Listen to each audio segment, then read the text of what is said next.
The moment of creation is a form of magic, where an off becomes an on, a zero becomes a one, then another, and another, until, deep in the complexity, you discover order, speed, reliability, power. Experience the WD BLACK NVMe SSD.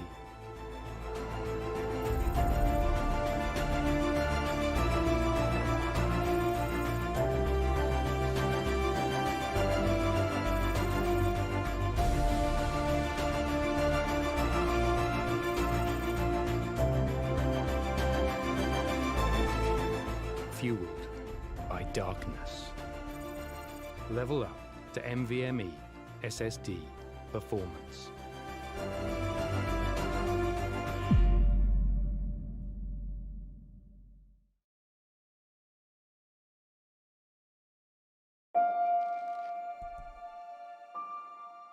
The moment of creation is a form of magic, where an off becomes an on, a zero becomes a one, then another, and another, until, deep in the complexity, you discover order, speed, reliability, power.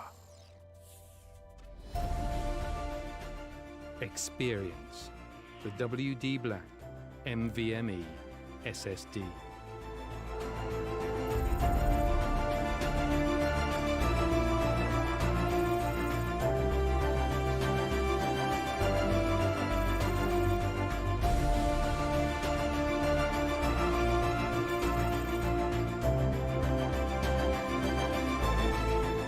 Fueled by darkness. Level up to NVMe SSD performance.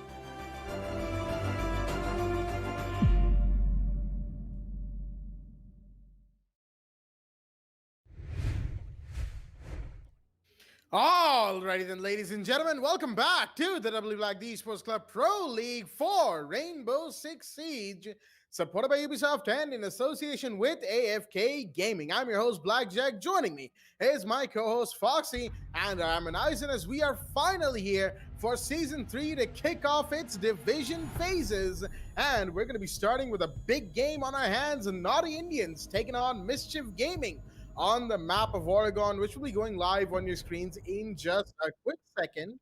We're just, just making sure everything is set and ready, of course, and we will join our players in the ban phase, most likely once it is complete. But of course, all of that just leads me into the fact that this is going to be a very exciting game for all parties involved. Wouldn't you agree, Foxy? I'm definitely going to have to agree with you on that one, Blackjack, because coming into this match already, coming into this division more than everything, Division 2, the Bloodbot division, anything can happen here, anything will happen. We'll be headed into the match, people. Mischief Gaming versus Naughty Indians, live on your screens right now, in fact, as we'll be headed on the beautiful map of Oregon. Quite the map, as just as it turns out to be. You've seen this come out too much from previously from the teams and going ahead from the qualifiers as well, coming into Season 3. But I think what really takes, I'd say, what really tops the cake today is the fact that we've got Division 2 fighting, and that just happens to put so much more brawl out there, and such a better way to start off the stream with a few difficulties that we've had of our own in the last few days. So we're back here with the R6 action. We're already seeing the ban phase come out. We've got the Thatcher, Blackbeard, the Mira taken off the board. Very standard operators, except for the Blackbeard, of course. But we've seen him become a standard ban as well when it comes to Oregon. And there you go. The ever so irritating Melusi is going to get taken care of as well. That'll be the end of ban phase. Blackjack, anything you have to say? We've seen the Blackjack ban come out. Excuse me, the Blackbeard ban come out before as well. Wait a minute. Well, and technically they cannot ban you, but yeah, you get my point. I had a quick slip of tongue there, but you get the point. Blackbeard ban. We've seen it come out quite a bit, in Oregon before, but do you think it's really affecting the meta in terms of how players play this out? We've seen so many players be a little too inclined in multiple teams, when it comes out to Division 1 as well. How do you think this is going to affect the map? I mean, all things considered, Blackbeard on Oregon can be a force to be reckoned with when you really look at it. Oregon has plenty of very important windows that overlook very crowded areas of traversal for the side of the defenders. You have Kids Dorms window, you have the Trophy Room foosball window, as some people like to call it. You've got the entryway from Trophy. I accidentally mixed up a couple of rooms there. And you've also got the ever so present big window in sight itself. Those are four already, crucial areas that are overlooked by windows. You have Tower, that's got quite a few windows to watch out for, especially if there's a Blackbeard in play. But of course, that's mostly in relation to second floor. When it comes to basement, not so much. Blackbeard, I don't see him be too particularly, outstandingly useful in terms of his particular set of skills in basement of Oregon, and that just brings me down to the fact that the Blackbeard ban might not be the best ban in terms of what you want to not fight against as a defending team, but at the same time, you're just getting rid of the possibility of somebody quite literally pulling a sniper one candy and completely destroying the defenders with the Blackbeard in play. Speaking of the inclination from the players themselves onto that operator in specific, we'll be taking a quick look at the roster as well. We've got Z-Panda, Psycho, Vortex, Roxana, and Round coming out from Mischief Gaming. While from the side of Naughty Indians, we've got a very weird mute name. Yeah. And then we have Naughty Mando, Wincy, Desmond, and Mike. I'm not sure who that mute is supposed to be. I'm sure it must be from a very familiar name we might come out as. And there you go, Mando already starting things off. Round will be the one to fall. That's an early frag coming out, and Round has been this very influential player for Mischief Gaming. I actually happened to catch some time yesterday with them while they were in one of the matches here at TEC. So I could see them in action and get a look at how their comms happen to take place.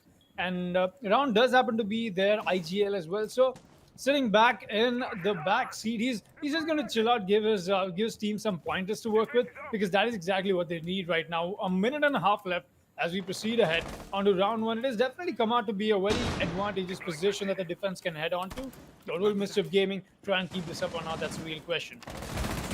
Well, the team's going to take a bit of damage, but Vortex goes down, and meanwhile, Desmond was one to take that kill.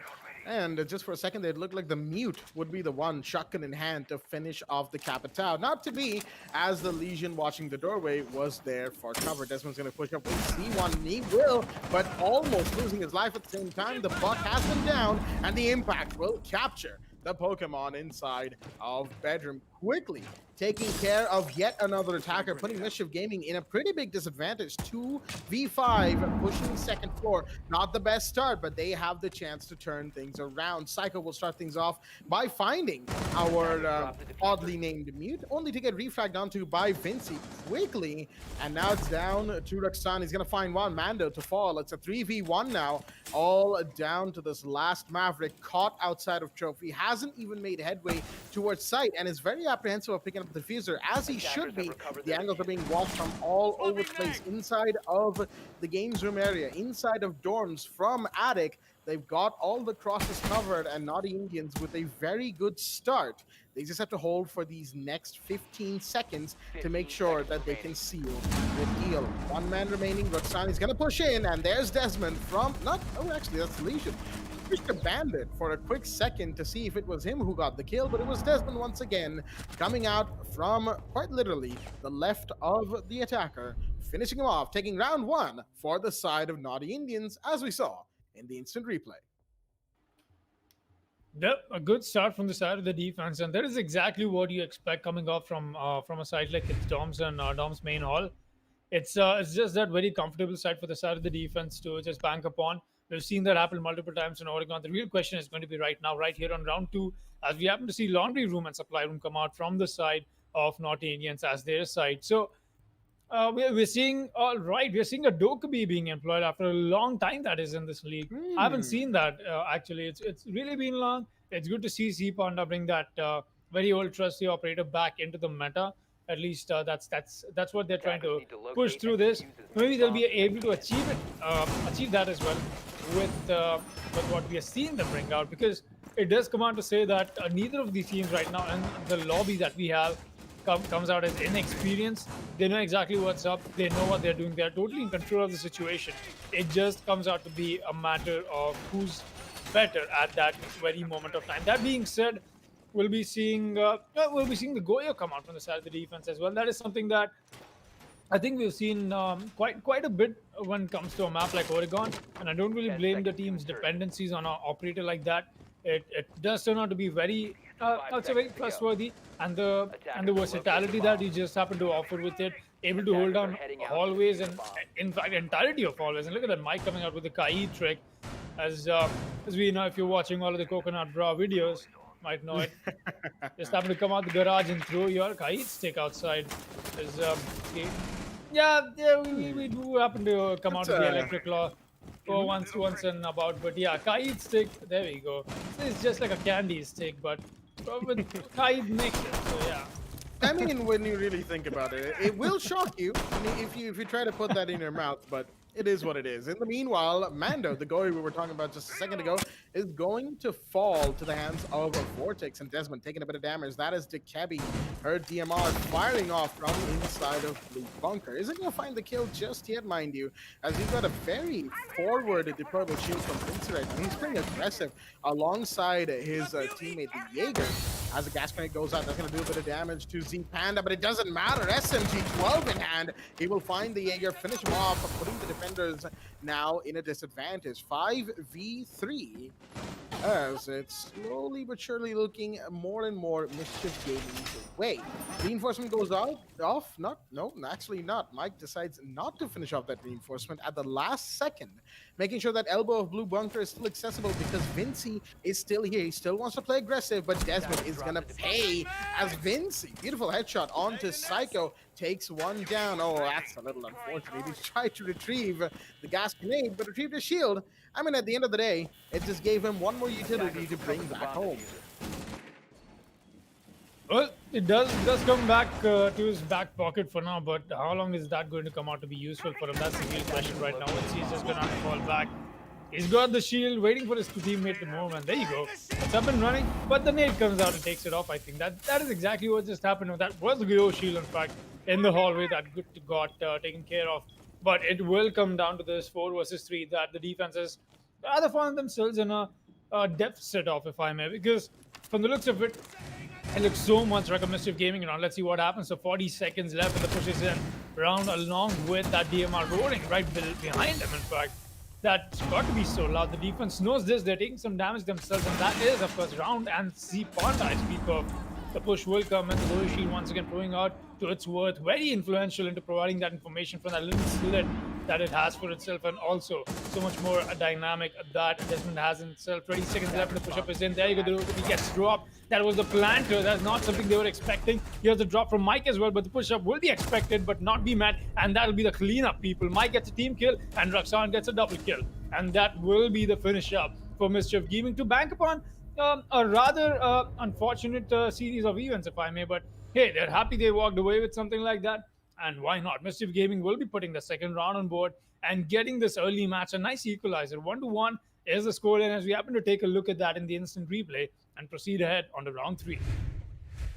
Well, that was a very interesting end of round right there. Naughty Indians, despite being caught with 2 operators already down, they would have they nearly did, turn that around just because of that one Goyo shield still sitting in hallway just outside of sight. That's all they needed. That was all the information that they could have ever wanted, and that nearly gave them the round. Unfortunately, it didn't quite work out. All of their operators were too low on health to really take the gunfights that they needed, especially in that kind of a situation. Right now, however, this is interesting. Vinci is gone out of the Ella into the Capcan with the 6th pick, bringing in, of course, the ever. So at this point, he's ancient. Capcan's been in this game for so long with those EDs, which have seen their fair share of changes over the many many years that the man has seen play, and as of recently has been seeing a little bit, just a little bit more of a return to play, captain himself that is, into competitive Rainbow Six. People have been sleeping on him for a long time. That's something I've kept up mention of in my own lines of thought. But people should really play Capcan more. He brings a lot to the table. Those EDDs, they give you intel, they give you information, and they do damage to unsuspecting operators, especially in those late round rush situations where the attackers have to get into sight and they will take damage. Anybody who's low enough, they'll have to be super careful. It'll delay their push, and best case scenario, you get yourself a free kill. Well, that is the best case scenario, and just the way it happens to be, many attackers do happen to overlook it, in that heat of the moment. So yes, a very good operator definitely coming out from the strategy bank of Naughty Indians. They want to take that advantage. They want to take that early on, and right now they want to stop Mischief Gaming for gaining any more momentum when it comes to a map like this. You want to make sure that the defensive rounds go in your favor, and that's exactly what we're seeing them do, and trying to stop the other do the same. Psycho making a push from the side of blue bunkers, and there you go. The Captain Trap slowly getting spotted, but that's only one of them that we just got to see. There's still so many more that the side of the attack has to find. As we'll be seeing some very standard stuff happening here, taking control of the stairs, and there you go, around. I'd say that is a perfect example of something I tried to speak out in the beginning, and so did Blackjack, that sometimes the attackers do tend to not notice them, and there you go, very good evidence of that. The Nomad taking so much more damage. So it's definitely going to come out to a very difficult situation when Round happens to take gunfights, and he does happen to be a player from his team who loves to take them as well. So that frag power, a little stunted, but I'm actually excited to see where this goes, because so far Mischief Gaming, we've seen them play before as well. It has come out to very linear maps, and not much dynamic in terms of how you happen to see this map go down, because in Cafe there's so much more floorboard breaching that happens to go with, and this just happens to offer such a huge element of surprise. And there you go, the element of surprise comes right in from Z Pond. I'll not be able to capitalize on the first fight that he happened to take, but second one will be in his favor. And there you go, a nade is in, and that's a very unfortunate and a very sad drop onto him. The Desmond will be the one to take that, and fall down. There was a very good nade. Will be headed in the 40 seconds of the round. The heat of the moment, in fact, right now, is the fact that the ball is in the court of Naughty Indians, and the perform 3 versus 5. What will happen? 30 seconds left. It's going to come down to all of these 30 seconds in the round. Absolutely, the dying seconds as we've got gas grenades ready for deployment, but we've also got Sophia pushing in. Damage is done, but Mando manages to get the smoke off in time to delay the push that much more. But the Kaid not watching the hallway, neither was the Goyo, and the bodies will drop. Z Panda claims a double, gets down, but Round is there to finish the job. Beautifully done by Mischief Gaming right towards the end there, covering their angles, knowing that there's only so many places 3 defenders could possibly be, given the fact that the push was all in from Boiler. It was all in for the side of the attack, and Mischief were not willing to lose. Well done indeed, as they will take round 3 on basement, forcing the site to be changed back to second floor dorms from the side of the defense. And Naughty Indians, they are suddenly in a little bit of a funny situation, a little bit of an odd situation, if you will. They're the ones in the deficit, and being on defense on Oregon early like this, not the best look for any defending team. Attackers need to The one thing I've got to point out, that Dokkaebi pick coming out from Z Panda worked flawlessly from them, for them. In fact, that even turned out to be a flawless round, and the last one coming ahead. But round 3, speaking of, that was just some textbook attack stuff we got to see from Mischief Gaming. It does come to speak volumes of what that one Dokkaebi happened to make a change of. Bring out the DMR and getting the first frag in. That was just the entry frag we got to see. Then 2 follow-ups that were off cam, but that was so much more impactful. The SMG 12 kills. That was not only the gun coming out from the Dokkaebi, but also the utility. The phone calls were disrupting the side of Naughty Indians quite a bit. We could see that. We could see that the audio was really being disrupted to their line of defense, and it just came down falling. It was just not the best place for them to perform on. Laundry will not work out 2 rounds in succession, and that's why they'll be pushed back onto kids and doms. This I've spoken about this site quite a bit before. It does turn out to be quite the comfortable side, at least when it comes to defense on a map like this. I wouldn't really be surprised if I do see Mischief Gaming walk away with the victory on this one as well, because they've definitely been able to try and work out some things around what Naughty Indians has been doing wrong, and I see that they're slowly getting on that escalation, not quite on that momentum yet, but yes, they're getting themselves accustomed to what they're trying to bring up, but not Indians at the same time will try and be all the while more random. Let's see what they have in store. Already we are seeing a flank come out from the Jaeger, but there's Z Panda taking so much damage that he's got to fall back and being edged on that fight later. 2 minutes left in the round as we headed further ahead onto round 4. Device in position. Right now, of course, with 2 whole minutes remaining, Mischief Gaming have all the time in the world to gather all the intel that they want. This is something that their pushes have always carried on. The energy that they bring with the intel and the execute based off of that intel is something that you always love to see. Mischief, they're going to be doing that one more time tonight, at least here, as Drown's going to start things off by finding Desmond. Big kill as the Legion, regardless of who he's playing. Desmond is a force to be reckoned with from the side of Naughty Indians. Having him gone is a very crucial kill for the side of Mischief, and once again, it comes down to, admittedly, a bad peek could have been from Desmond, as we see him splayed on the floor right there, peeking a tower, the wall that's being broken open by Maverick as we speak right now. Maybe not the most advisable peak in the world, but at the same time, he had to take the risk because there's really nothing to do to stop Maverick breaking open the wall otherwise. There's literally no utility counter to the man. You just go in and you take him out, or you get taken out. Unfortunately, Desmond had to face the latter of those consequences as the round has slowly moved to the last 50 seconds. This is exactly what it boils down to. In fact, so much more heat coming out of these moments because it does come down to what the defense has prepared so far as the attack slowly starts to gain momentum on them on fourth side. That is exactly what the side of Mischief Gaming has done very successfully. So they're anticipating a possible flank, but that's been stopped as well. All 5 attackers very poised. They're looking like they might as well be getting this entryway secured onto site. Looking very confident the first kill comes in, but that'll be a drop on from the Jaeger onto the attacker. That's Roxanne taking the fall first and foremost. 4 versus 4, 10 seconds left and counting. There goes another. The Jaeger is definitely doing the work. The triple comes in. Is that a 4K coming in for the Jaeger? Yes, it will. No, that was a smoke, making sure he acts up. Quincy makes sure he's here to chime in as well. All under Vortex is Zofia. He'll get a kill, but that's not enough. Not the Indians walk away with round 4. Kids Doms once again turning out to be this very safe haven for them. In fact, it's been this place they love to just hang out on, and that's just it. Naughty Indians just staying on site, not having to do anything except for having to throw the side of the attack off with that offbeat roam game. Lovely stuff from the Jaeger. If only I could figure out his name, would be commending him with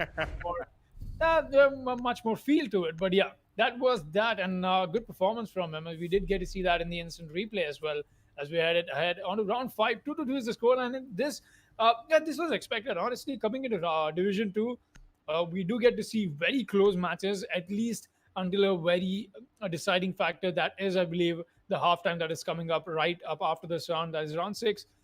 When the role swap does tend to happen, we've seen so many teams just not able to adapt to the pace of the defensive or the offensive sides that they've been awarded with, or it's just the fact that the other team happens to adapt onto or read into what the other team has been trying to figure out against them. So it is a very interesting game, and hey, that's exactly what I'm trying to figure out between Mischief Gaming and Naughty Indians, and it's right on track. We've got ourselves a spicy match coming up ahead. That's exactly what I can feel from it.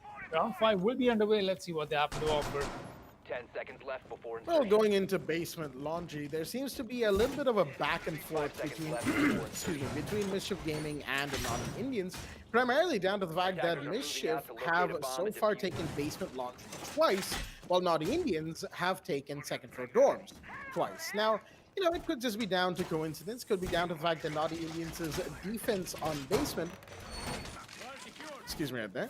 Their defense on basement may leave something to be aspired, but right now we've got a rush coming in with Vortex leading the charge. Double kill as it's a 5v3. Desmond's going to come around, but can he find Psycho in time? He doesn't, but Round gets a team kill and Desmond at the same time. Doesn't matter though, Psycho still going for the plant, but Mike will get the C4 in. That's a big drop right there. It's a 3v2, but the attackers still hold advantage. It's all down to Mike now. Vinci just got dropped. Mischief Gaming deciding that we need to keep our streak when it comes to basement, and that streak is now being threatened. Mike has found Vortex. It's a 1v2. The Kaid, last man standing, will get taken out by Roxanne. All it took was one bullet to the arm, and the Kaid, way too low on health, will be taken care of. We'll see that in the instant replay, ladies and gentlemen. Assembly taking me away from the point that I was speaking on. Mischief Gaming with a rush from out of nowhere, defying all expectations, going hyper aggressive and catching Naughty Indians by surprise. 3-2 is the scoreline, and we are just one round away from the halfway point of this game, which is round 7 roll swap. Can the side of the attack take advantage going into roll swap, or will Naughty Indians manage to equalize it out? Well, first things first, what a beautiful decision making coming out from the side of Mischief Gaming into choosing to go for that rush. And I could not have chosen a better tank, a better spearhead than Vortex himself to try and spearhead that rush attack. You know, coming out to be very aggressive and very rightful to what he happens to specialize in, dropping bodies. He got those early kills. That is exactly what happened to secure the entryway for Mischief Gaming on the side. Then it was just a play of holding down angles, and they did that to perfection. We did see some team kills come out, but that was just some I'd say just some comic relief Mischief Gaming decided to add in, because it was a well executed round, learning into what Naughty Indians tried to pull off, coming out in the round before that, making sure they shut them down right here, right now was very important, and they did that. Once again, Laundry not turning out to be very viable for Naughty Indians, and that has just been the case back to back and again and again. Round 6 will be underway, as I'm still excited to find out will this equalizer come out from Naughty Indians or not. Does turn out to be a very perplexing match in terms of how I happen to assume the results to come out. But yeah, this has put me into that little comprehension scale of whether to or whether not to. But yeah, going ahead, we'll definitely have those answers. Yeah. It took me a second to realize the reference right there, but good job on that one, Foxy. So yeah, we'll be headed ahead here, and once again, we're getting to see the Maestro come out from a very weird named person. But apart from that, it's the fact that I've not seen Maestro being played on the server when it comes to Laundry, and not at least in a very huge scale, I guess. No, I might be wrong here. I'm actually just stumbling over my own thought train. Maybe that's what is happening. We'll be headed to round 6, 2 minutes left. Let's see what this round happens to offer as we happen to go ahead. This time, Mischief Gaming deciding, rightly so, to slow things down once again and try to see if they can find Naughty Indians slipping up, preparing for that rush. So far, not really effective, as Naughty Indians themselves are playing passive once again. They don't want to take this too aggressively. They just want to deny for both area and time and pull back as soon as they, need to relinquish certain areas of the map without giving away site itself. They've been playing like this all game tonight. Their defense has mostly stayed behind the utility, as Desmond's going to take a little bit of damage, falling back into site once again. And you can see there's all five attackers gathered up towards the northeastern part of the map. We've got one, I believe that's the Sophia Vortex. No, that's actually Nomad. Coming down the main tower stairs, we've got 2 up on meeting and 2 by blue bunker. Z Panda is already in blue bunker, and Psycho is the one droning out the entirety of the area ahead. Very well done. Having somebody scout out ahead of yourself, especially for someone like Z Panda, is a good idea, because the man can do very well on gunfights, but only if he knows which way he needs to direct his aim towards. 40 seconds remaining is the dying seconds of the round, and Mischief Gaming have made good progress so far. Well, 30 seconds left now, and we're seeing a late flank come out from Desmond. He's been doing this, at least the Jaeger on the side of the defense has been doing his naughty matter, taking so much damage from that yeah, from that broken shield of his own. We're seeing the smoke waves come out as well. This is, in fact, to not be another of these Mischief Gaming 10-second round pushes. It'll come down to who happens to win these gunfights, and Brown will start things off. Mike goes down here, the repack from Desmond. He tries to chime in onto a triple. Yes, he will get 2 downs. That's the complete finish up from Naughty Mando to add up onto that as well. Roxanne will take the fall, and that was just the play from Naughty Indians, boxing out the attack on a very fun push. Not the best thing you would expect out of Mischief Gaming, but I think something that I would like to point out on the side of Naughty Indians as well is we did get to see the Maestro come out to play on the side of Freezer on a very actively aggressive position. You know, we didn't see a whole lot of emphasis in terms of the shield being employed or otherwise.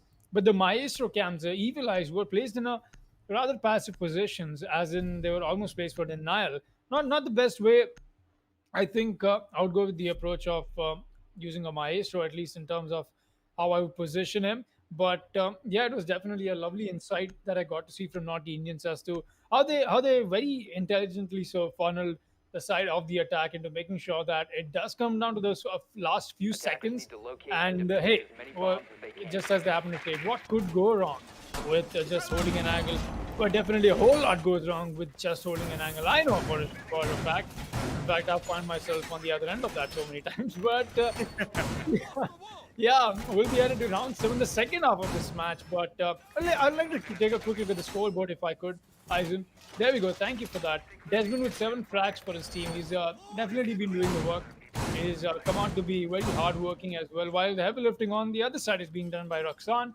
We've got some additional stuff coming out from Zpanda, Vortex, and Brown with 4 kills of their own. So quite the saturation when it comes to the side of Naughty Indians, but not as much when it comes to Mischief Gaming. Let's see what round 7 to happen to offer as we'll be headed into it in the action phase. Well, with Mischief Gaming on the defense, I think we can sort of expect a little bit of a change up in their strategy. We can already see Goyo employed on second floor, something that Naughty Indians themselves did on occasion. You know, the couple of times they played second floor for. And wait a minute, did that hatch break? Or did it not? Didn't seem to have broken on our end. Maybe that's just, you know, a little bit of a odd thing to happen. Regardless, you know, if it's broken for the players and it works, well, it's not so broken then, is it? That was okay. Yeah, the mental gymnastics required to say something like that. Only I can come up with stuff like this. Anyway, Desmond, in the meanwhile, is gonna unfortunately leave us in the middle of this game. Not too sure what happened there, but hopefully he can reconnect us swiftly for his team at least to man the Intel devices, give them, Naughty Indians that is, some idea of what to expect, what to hold for, and what to hold against. Roxana was going to start out by finding Vinci, putting them even farther into an advantage of Oh My, with a big early kill. Vortex trying to go for the flank onto the kids' dorms window. Unsuccessful, not going to find anybody repelling there just yet, as Mando is slowly approaching Heartbreach to go for the Heartbreach, excuse me, on Bedroom Closet. Shots are fired. Zpanda takes a bit of damage right there. Still safe, still alive, and that's what really matters for the side of Mischief. They need these operators alive, but Mike on the other side on Addict is going to find Roxanne, get the refrag into the Wamai, and then early, well, not early in terms of time, but early in terms of the execute kill for their team. Gold Desmond leaving the lobby is definitely going to come out to be a very huge blow for the side of Naughty Indians. He was, in fact, that one person who was turning out to be that very aggressive fragger for them. I think that role will be lacking, at least for this round, as they happen to lose another player as well. But so did the side of Mischief Gaming. 4 versus 3, not so ugly, at least in terms of how you see this. But there you go, Vortex adds up to that damage being done. Zpanda and Vortex themselves solo on HP from the 2 gunfights that they happen to take, but they were able to walk away with 2 kills of their own. So that's a win-win. If I might look at it that way. Vortex still looking for more. He might be able to find the second one if Naughty Mando does decide to go in through that little hole he has made for himself. Smokes come out first, and that'll be the flashes rather. Excuse me. As we'll still be seeing Vortex stick with this. He might be able to get the track. There you go. It comes in, and Naughty Mando will get taken care of. Push up from the Nomad again, as that has gone unnoticed. He walks away. Double kill. Z Panda and Psycho will be the ones to take the fall. This has suddenly turned into a 1 versus 2 with very less time left. 5 seconds, and it's going to come down to these last few seconds. 1v1. This is definitely doable. All Vortex has to do is hide, and yes, that's exactly what he'll do. He knows how to, and he knows when to head up and walk away. When to just hide, he'll do that. No, this stuff that did come very close though. The Nomad given a free pass just on the side, just able to walk through that smoke. It could have worked out, but yeah, that idea is still a little too far-fetched for me. 4-3 is indeed the score, and MIG will be the ones to take away that advantage into the second half of this match. Round 8 will be underway. Let's see if we do have that reconnection coming in from the side of the attackers right now. That is not the Indians, because it does look like they need Desmond. We've seen him add so much more value to his team, and hey, that it is what it is. A 5 versus 5 game is definitely better than a 4 versus 5 game, very obviously. So we'll be seeing the 6-pick come out, the Wamai onto the Kaid, and we've got the Sledge onto the Sledge as well. So yeah, that's that. I don't know, round 8 what happens so often. Absolutely, as you know, we always love to see those big brain 6-picks out of the Sledge into the Sledge from Vinci, but Naughty Indians are still missing their 5th, and no rehost has been called, which leads me to believe that the issue being faced by Desmond right now might be a little bit too big to be solved in the span of that, you know, the time frame that has passed since connected, which leaves Naughty Indians at a little bit of a disadvantage. Not only did they go into attack on Oregon, lose the first round due to, of course, you know, many mistakes in that push that they tried to make, but also using Desmond, putting them in a 4v5, it's not exactly going to make their push easier, not exactly going to make their tasks any easier. And Mischief, on the other hand, they will be taking these rounds as they go. They don't really need to do anything too special, and neither are they doing that. They just know all they have to do, bring in the Goyo, make sure that if we're playing Jaeger or Romai, not to place those utilities too close to each other, due to, of course, the recent changes in Operation Knocked On. Speaking of which, there is no Romai in play from Mischief in this round. Interesting choice right there is Vinci going for a gunfight. Z Panda, knowing that he doesn't have the advantage there on P, so he will just fall back and get damaged by his own shield blowing up in his face and fall back. It's a bit of an interesting story that the Goyo had, an interesting adventure coming from back tower stairs back to site. But of course, you know, he's still alive, and knowing Z Panda, it doesn't matter how much health he has left. He could be on a sliver of health, 1 HP, and he would still be going aggressive for those Psycho falling back towards hallway, knowing that the shield that she was sitting on has been compromised, but that doesn't matter. The Zofia will go down. Hello. What happened right there? Seems to me that it could have been a Goyo shield that blew up in that Zofia's face, and I think what happened is she was trying to blow the Goyo shield and blew herself up with her own lifelines. Seems to have been the case. I think that was what will be it with the attack. Still very persistent from the side of Naughty Indians. They'll make sure that they get that ground control, and but once he takes the drop, that'll be from Raksan. That is not being spotted from Naughty Mando. Finally he does, but that's a little too late. He's going to have to make a run for his life right now. The quick pick is in from the Goyo, and look at that beautiful shot. What a connect from Z Panda. It's all on a mic. His position's being given away. What slowly coming in, and that's the headshot connect as well. Mischief Gaming capitalizing on that 4v5 advantage they have for themselves, and making sure that not only with that man-count advantage that they're able to convert, but also able to take advantage of a site on defensive side of Oregon, able to take a laundry for themselves. That is something we did see the side of Naughty Indians struggle a lot to do, and that's what happens to put MIG on that 5-3 scoreline. They might as well be the ones to head to match point. Let's see if that's the case or not. Round 9 will be underway, and still, we don't see that reconnection back from Desmond. That's going to be a big, unfortunate situation for the side of the attack right now, as Naughty Indians, it's not exactly a good time to be playing amongst those four, I'm sure. And of course, my heart goes out for them, because you really don't want to play a 4v5 against Mischief Gaming, because sure, they might make mistakes, they might have issues in their defense slash offense, but when they get going, oh boy, do they ever get going. They have shown us that time and time again. They are ready to make the jump even to the next stage, dare I say, to Division 1. But of course, that is what they have to prove this season. Division 2, the Bloodbath Division, can they survive? And if they do, how far can they take it? It's these journeys that we like to see, ladies and gentlemen. That is why we were so impressed with the LYSC Valiants, formerly known as TRN8 Valiants, in the previous league, who made a big climb going from Division 3 in Season 3 all the way to Division 1 and giving the big names, the big teams, a run for their money. That was, oh boy, that was a story and a half.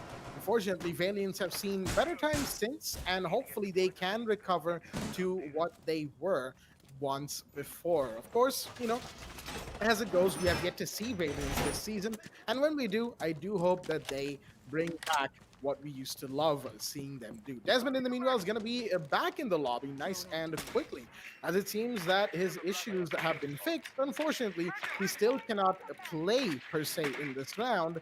He will be stuck with intel for the side of the attack, and now, of course, that's going to give Naughty Indians even more incentive to save those drones.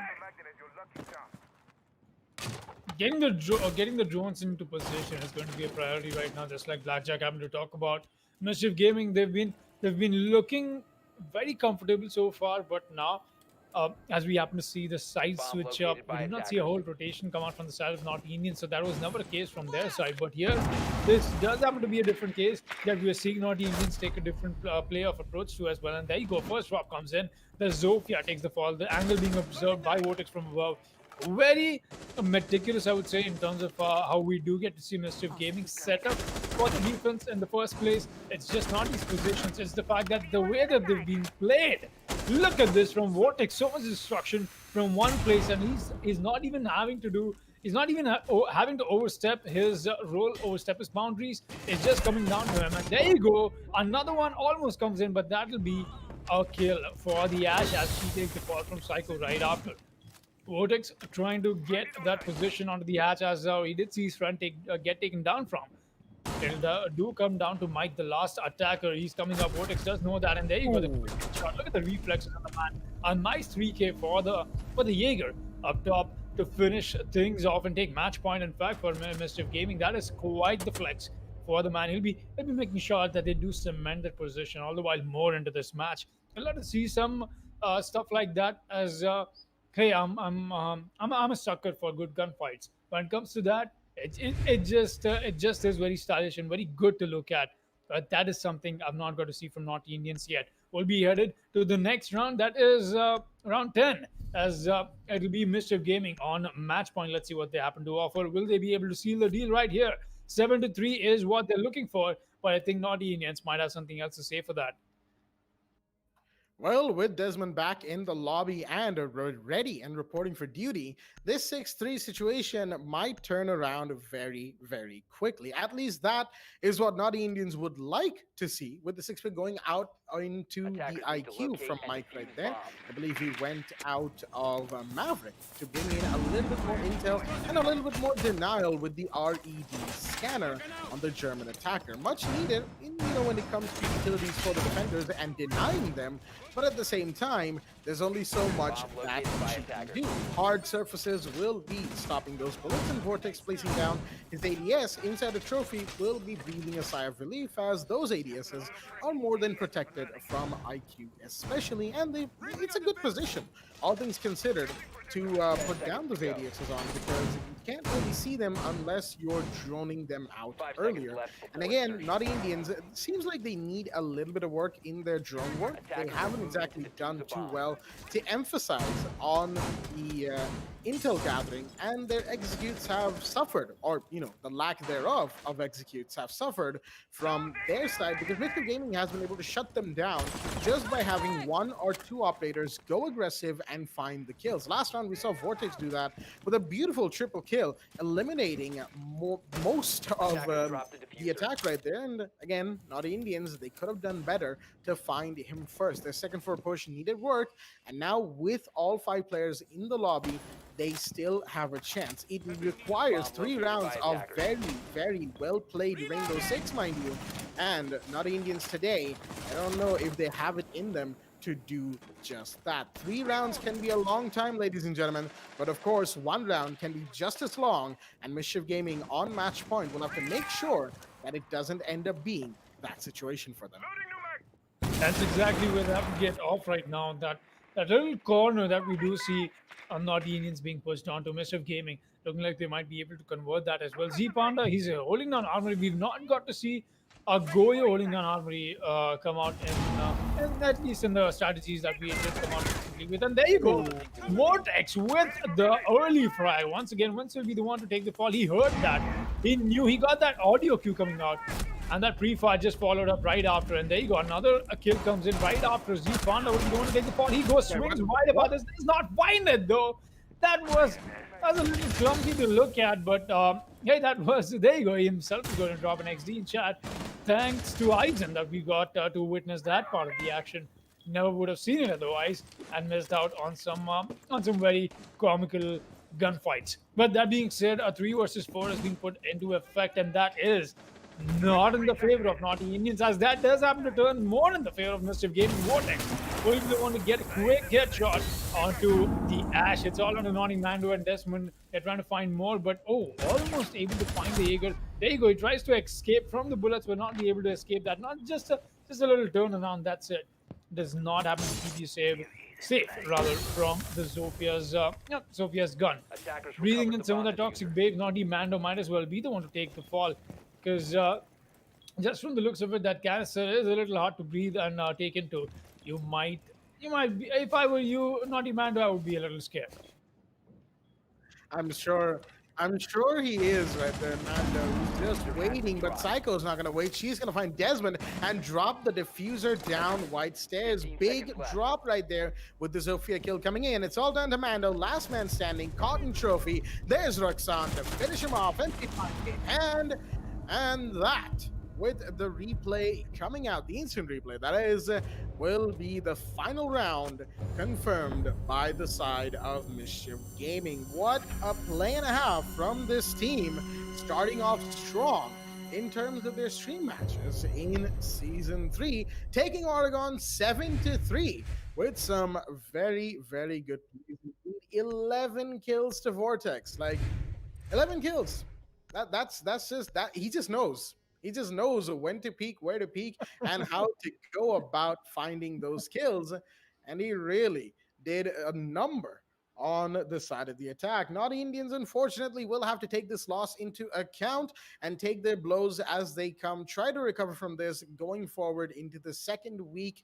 You know, this is day 2 after all. Day 1 had to happen off stream, a bunch of technical issues and whatnot. A little bit of a deja vu moment in there as well, but that's a discussion for another day, of course, ladies and gentlemen.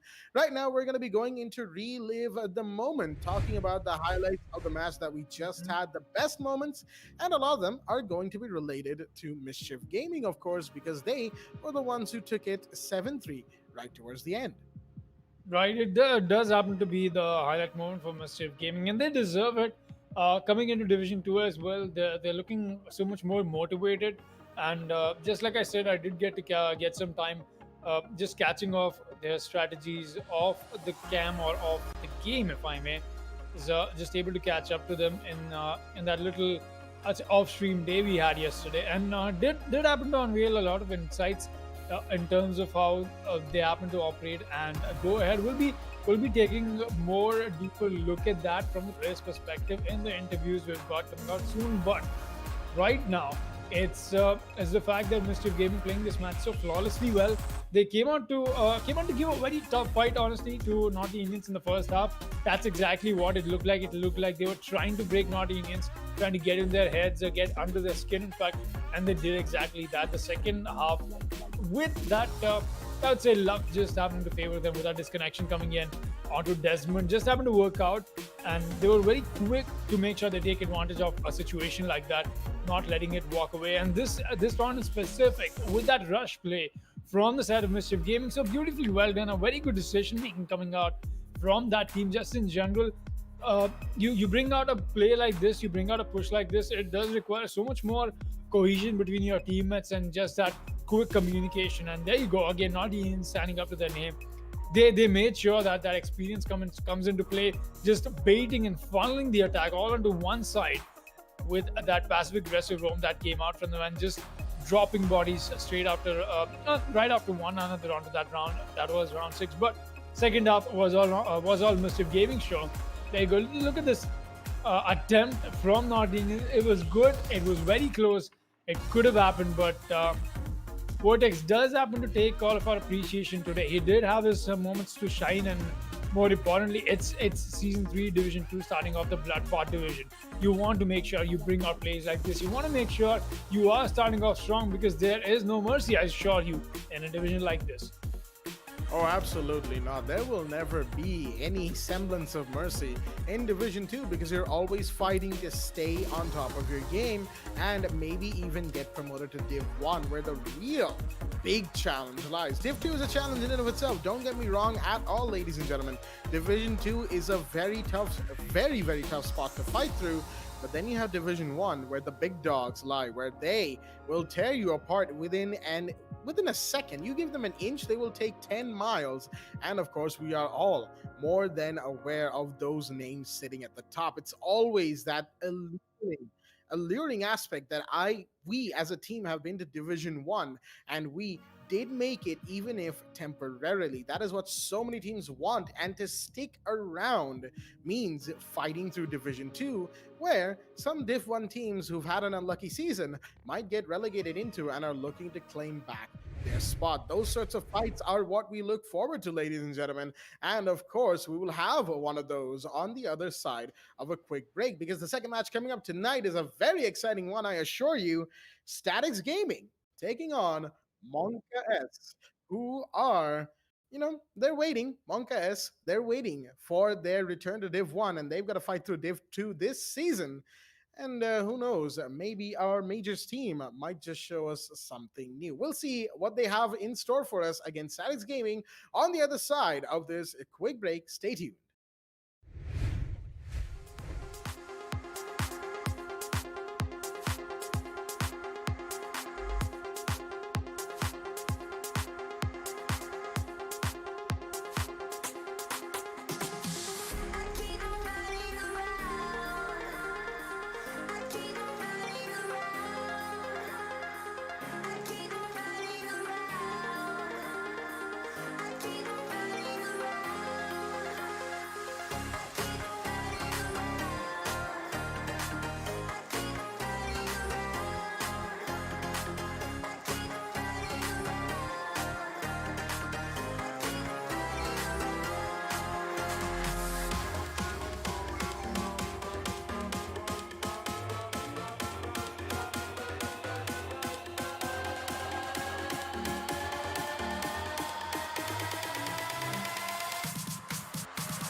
Alrighty then, ladies and gentlemen, welcome back to the WD BLACK Esports Club Pro League 4 Rainbow Six Siege, supported by Ubisoft and in association with AFK Gaming. I'm your host, Blackjack. Joining me is my co-host, Foxy, and our admin, Ison, as we will be starting off the second game of the night in a quick second, and that is Monka S taking on Statics Gaming on the map of Consulate. Consulate, that's right, ladies and gentlemen. It's not Clubhouse, it's not Cafe, and it most certainly isn't Oregon. We are headed over towards Consulate in a breath of fresh air, a change in the map in play today. As STZ are on the defense, Monka S are on the attack, and we are headed into the band phase of the match live on your screens right now. Indeed, Foxy, Monka S and Div 2, how do you feel about this? I mean, it's just not Monka and Dev 2. I think this is something we've anticipated before as well. That hey, if our dreams of seeing a consulate match come out on one of these Pro League days is possible, then it will be made possible by a team like Monka only, and that's exactly what has happened today. We're into a Monka match, and we're getting to see consulate, a very a very offbeat map as to what the teams usually go to, but as much as I would say this is a Monka match, it is also a Statics Gaming match because both of these teams we've seen them perform before and quite out of the. There you go. Look at this. Look at this stuff come out from the side of Monka. The Ash and the Jaeger band coming out. Very targeted, if I might say. Oh yes. Oh yes. It does come out to be crippling players of their own team as well. So QB, hey, finally QB has come out from his main account. It's good to see him roll that way. And there you go, the Valkyrie band comes out as well. So the Navy SEALs, not really preferred, and the very dangerous duo, Ash and the Jaeger, will get taken off the board as well. That is definitely going to come out as one of the most weirdest band phase so far, at least. At least in the Pro League coming out to be. But hey, it's a good, very targeted ban phase. Will push the both of the side of these rosters players to a rather different extent with different operators that we'll see them bring on board. Speaking of rosters, let's take a quick look at them. Jora, definitely a new Firefly, Buckinator, and QB on the side of Monka S, while we have Super Kuntal, Phantom, Dope Pope, Nippon, and Lame Jokes from the side of Statics Gaming. Console meeting is going to be the first side, as we'll be seeing a 6-pick come out, the line change onto the Zofia, and hey, the Rook is being brought on board as well. I don't really frown upon that choice from the side of the defense. He does happen to have that really good scope as well, so a very good advantage, at least in terms of the gunfights that do happen to go through. But yeah, that kind of dynamic is something you always want to keep in your pocket. That being said, we'll be proceeding ahead with the prep phase already underway. And Blackjack, back to you. How do you think this match is going to turn out from your own perspective? This is the Bloodbath division, and these two teams are very inclined on that Bloodbath angle, if I'm, and well, the bands were a very huge evidence of that as well. So yes, speaking of, we'll be headed to the action phase, and what are your thoughts? Well, just like you said, Foxy, one, thinking about it, it seems like it would be a Monka match through and through, right? They've been in Div 1, they played the majors, they've done very well to get where they are today, and they are a very consistent team, if nothing else. Statics, on the other hand, they've had their ups and downs. Dope Pope, however, he's going to start by finding definitely a noob. That's a big drop right there. Monka losing well early. Buckinator, that's Ishan, taking a bit of damage as well. And as I was speaking about it, Statics Gaming, they're one for aggression, and their endurance can be called into question as well as the match goes on. They tend to get a little bit more tired, a little less cohesive. But then again, that has been them in the qualifiers and Div 3. Maybe they've practiced, maybe they changed over this little break time that we've had from seeing them on stream, and that could contribute to something surprising coming out from STZ today. Of course, again, like I said, STZ, we haven't seen too much of them in the higher levels of this Pro League because they've mostly been stuck to the qualifiers and those areas around in Div 3 as of last season. Right now, having finally made it to Div 2, this is their time to prove themselves against the big names, and starting off Monka S against them. That's going to be a very tough challenge, one that STZ may or may not have the guns to fight off. Just something I wanted to throw in there as you happen to speak about Bomb. STG, about having to be on the lower levels. One very good reason for that is we've seen STG come out with 3 different rosters for the entirety of the Oh, yeah. TEC participation. So, and there you go. Already the action going underway. We saw a kill come out from the Mozzie, but there was a quick Attackers have refrag recovered their diffuser. right in the crosshair of the Nomad QB coming out. But back to the point on STZ playing with 3 different rosters in a totality of the duration of the Esports Club League. So does come out to be that very huge change in dynamic, at least in terms of people who are constant with it. But no, completely different. So yeah, I don't really blame them, and it's been ups and downs. Finally, we're going to see the better version of STZ come out, at least on paper. Already the plan going down. That's a quick take on the side. There's so many kills dropping right now, but yeah, it's just Stags Gaming takes it. They know what's up. They know that the plan is going down, but very peacefully, very methodically. In fact, just get the C4 out, plan denial, and then the quick double kill to finish the round. That we'll be taking a quick look at that in the instant replay as we're headed to round 2. Quite the cleaner, very surgical run coming from them in the first round. Honestly, that was the stuff from the defense we were not expecting to see. But I'm glad we got to see at least on a site on the top floor as well, as we just happened to speak about the introduction of these teams, and suddenly we know they've already broken down and dismantled the side of the attack. Really, really well done. Honestly, that was a good defensive run coming in from them. We'll be seeing them head onto the side of Cafeteria and Garage. Let's see what they have to offer. Round 2 will be underway. The Melusi pick will come out from Lame Jokes as well. Interesting 6-pick right there, going out of the Wamai into the Melusi. Not too surprising for Status Gaming, because once again, their aggression mostly relies on 1 or 2 of their players going out on the roam, going out on flanks, and getting those kills. If that is not achieved, of course, if they are in a man disadvantage, say 3 versus 5, or even a 2 versus 5, they like to hang back and wait for the attackers to come to them, at least on most situations. Sometimes we've seen them make some really ill-advised peaks and plays that have unfortunately led to them losing more rounds than they would care to admit. And understandable, you want to try your luck, see how far you can push it in terms of getting your team back on track. But at the same time, there is something to be said about taking unnecessarily aggressive plays into account when you're at a massive disadvantage. Monkas has had similar problems before, of course. That last round that they just had, unfortunately, they seem to be a little clueless, a little bit all over the place, and hopefully it's not a sign of something much bigger that may or may not be plaguing their team. We certainly hope not, ladies and gentlemen. Monkas is a team that has impressed us time and time again with some very out-of-the-box plays. I had to take a second there. But yeah, they've surprised us before with many out-of-the-box plays. Very, very good thinking from them to surprise their opponents, and they sort of have that energy of a team that really likes to switch it around to really see how far they can take things. In the meanwhile, Dopop on the second floor had to fall back because he was droned out on console via QB, the Nomad pushing in.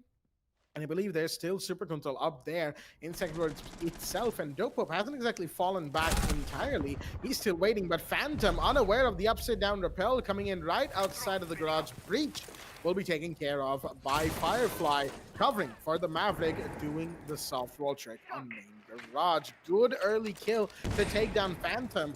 Pretty influential player, all things considered. That man has seen a lot of competitive Rainbow Six, and to take him out early is probably a wise decision. A wise decision indeed. They got an early drop onto him, a very lucky one as well. Just catching off guard on that rotation, and there you go, another one comes in. Look at that. Very good use of the mechanical knowledge and just the map knowledge, just in general, just happening to push the side of the defense in that little corner they're not able to stand up from. And look at this. So much emphasis on just getting them back on their feet. We still got Super Guntul up above. He's on the side of piano rooms. We still got the push-up coming in from the side of the attackers around the yellow stairs as well, but it does still come down to Firefly holding this angle with the Zofia rappel that he's got for himself. Lame Jokes, very nice bullet hole for his for him covering the entryway at least onto that, and they go already. The exchange onto the fight from Nippon is already in. He's very low on HP, but that does not make him shy away from a gunfight. Firefly will make sure he shuts him down eventually. That will be all. But here's Super Control to make sure he shines in, but that will be all from him as well. He gets shut down from definitely a noob. The push-up will still be persistent from the side of the attack. They've got side control. The plan is going up from Buckinator. Dave Jokes in a fight. He's taken so much damage, but he's done equally some. No, actually, he's not done any damage to Jora. Firefly will take care of Lame Jokes and Buckinator onto Dope Pope. Monk S with a very clean and a very quick round. Honestly, that was quite the opposite paced second round on it, coming back from the first one. This was quick as hell once they happened to get the control that they needed, and we didn't see too many complications from it. We didn't see them take this control, that control, map control. Nope, just get the breach done and push onto side, get the frags in to place, and yeah, somehow Statics Gaming was surprisingly in positions that they were able to give away their advantage to Monk S as well. So yeah, it was a very quick round once again for the attack, but that 2 and 4 is what we expect in Division 2, at least for the first half. And hey, that's what I'm expecting coming down until round 6. We'll be headed to round 3 for the while.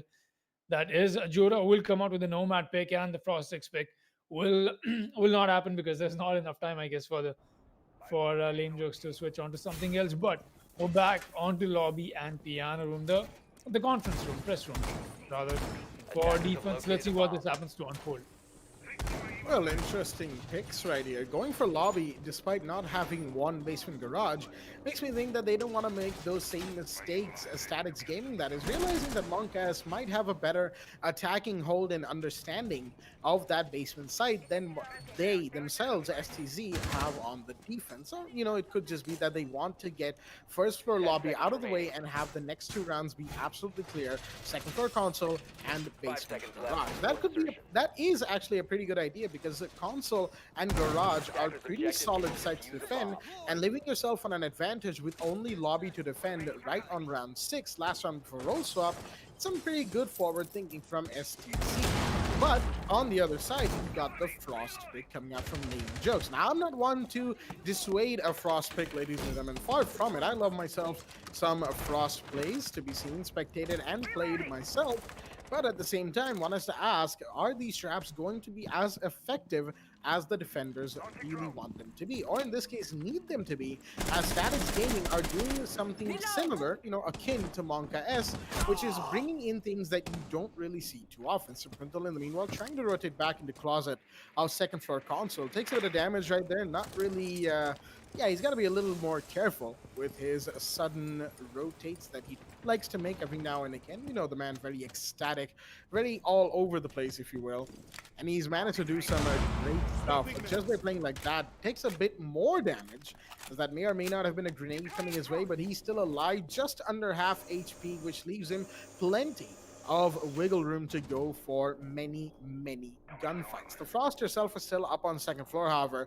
Lame Jokes playing in connector, by connector that is, with Super Control on yellow stairs. Once again, you're seeing this connector yellow stairs sort of hold from the side of STZ, except this time it matters a whole lot more because the site is just below on first floor. They need to hold second floor if they want to have a chance of winning this one, and if they are unable to, of course, that'll be verticality opened up. Monka is taking control of site once again, and it will be a very standard push in play. STZ need to avoid that, and they're looking to do that this time around. Interestingly enough, almost zero aggression from both sides outside of Ishan. Already second floor, 5 is going to find one. There's another kill, but there's a refrag from Kuntal onto Ishan. Lame Jokes fell, but that's the Frost. Her gadgets are already placed on the floor. Kuntal taking one. Can he find one more? Down on yellow stairs, there is the sledge, but he's unaware of QB's position, and he's just fallen back up the second floor once again. Attackers have dropped the bomb diffuser. That's exactly where he's going to fall back, but Dope is here to chime in. Jora is going to be the one to take the fall. 3 versus 3, as we do see the Maestro very low on HP. He's definitely got to try and stand up to his team. It will come down to that altar that he happens to pack a punch with. A stall point that we did come down to, but here's the play from the Vigil. He happens to confuse the sledge quite a bit. And there was a moment for Nippon to shine, and he made sure he got that frag. The diffuser still dropped up top, and that'll be a retrieval situation for them to take in. But Nippon, once again, like I talked about, the all that coming alive and making sure he gets those kills. He's looking for third. Will he find it? Dopo will be the one to shut him down. Statics Gaming getting round 3 on board. Something I'd like to point out about this round, it did come down to that cat and mouse game that both of these teams had to play towards the very end of this round, except for the last 30 seconds. But it was really well done from the side of the defense. They look so much more in control, and almost a quick heart attack from the side of the defense. Happened to pick Aruni, so not really into competitive play yet. She's going to take her time off for now. Just get a little more accustomed to how the unit of Rainbow Six operates. But that out of the way, we'll be headed to round 4. Console and meeting room is going to be the side once again. So once again, coming back to Statics Gaming, how they happen to play out that defensive round, all right, a nice 6 pick as well from the Mozzie onto the Pulse. So we've seen this Attackers need old to school locate siege and tactics defuse come out a lot since season 3 has been put into place with the new update, as well as it has definitely come out to teams resorting to a little more spice in the mix, or just going back to their old trusty ways and of sorts, because you see Dopo bring out the bandit as well. So out of all honesty, it's not a whole lot of use that a bandit has got when you come back to a site like this. There's so much more you can bring out with the dynamic the other operators happen to offer as well. But 10 it's seconds left before still insertion. that C4 and that MP7 that he just happens to carry. So much 5 more, seconds left. so much more ability that Dopo will just have for him to excel at. That being said, we'll be headed into the action phase, as the prep from the side of the defense as well, nothing out of the ordinary. And that's been I think that's been the motto for them, and that's been working out for the side of Statics Gaming as well, keeping it as simple as they could. But Monka is, though, it's not a team you want to take them for a ride. It's not a team that will not take they'll not take a whole lot of while to try and dissect what exactly is going through a team's mind. I think that is exactly what QB has done. He's got the Amaru pick coming in this time around, and we might see some quick run-in plays come out from him as well. We've seen some quick plant moments as well coming out from Monka, and these big brain plays that QB just happens to bring out. Will this be one of those rounds? We'll find out as we happen to hit the 2-minute mark. Plenty of time remaining for Monkas, mind you, and time is something they like to be efficient about. We've seen it before from them, just like Foxy emphasized this a second ago. They like to be quick, they like to be efficient. You can already see utility burn, or whatever little they require to do, is being taken care of. With the Twitch drone going in, taking care of the rest, and with no Jaeger in play from STZ, it's going to be made that much easier. What they really have to watch out for, though, is Phantom, the Pulse. Lane Jokes, of course, he's still in the console desk. We've done some damage. Can he stop the planter, though? No, he cannot. Dopo's gonna find definitely in the meanwhile, but Jora's still going for it. He's sticking the plant, and I don't think the Pulse is in position. He is not. It's a quick plant. Blame Dust will go down. Dopo finds another. QB goes down, but Jora is still in, watching the plant. It's a 2v4. Firefly and Jora. All that remains, holding the plant for whatever it's worth. Phantom C4 is gonna find Jora finally, and that's gonna shut down one more. It's all down to Firefly. Can he deny? He's taken one. Dopo goes down.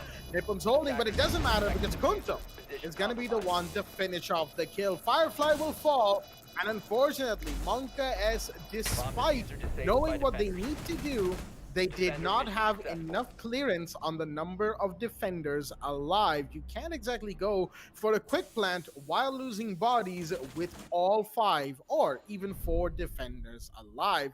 As we'll see in the instant replay, it was a good, it was a good piece of thought by the side of Monka's attack, but unfortunately their execute left a lot to be desired. Once again, looking a little sloppy, a little bit, all over the place. Monka's, hopefully they can recover from this quickly, as we'll be moving into round 5, basement, garage, and cafeteria, and every single bit of that one little prediction I happened to make a couple rounds ago is coming true.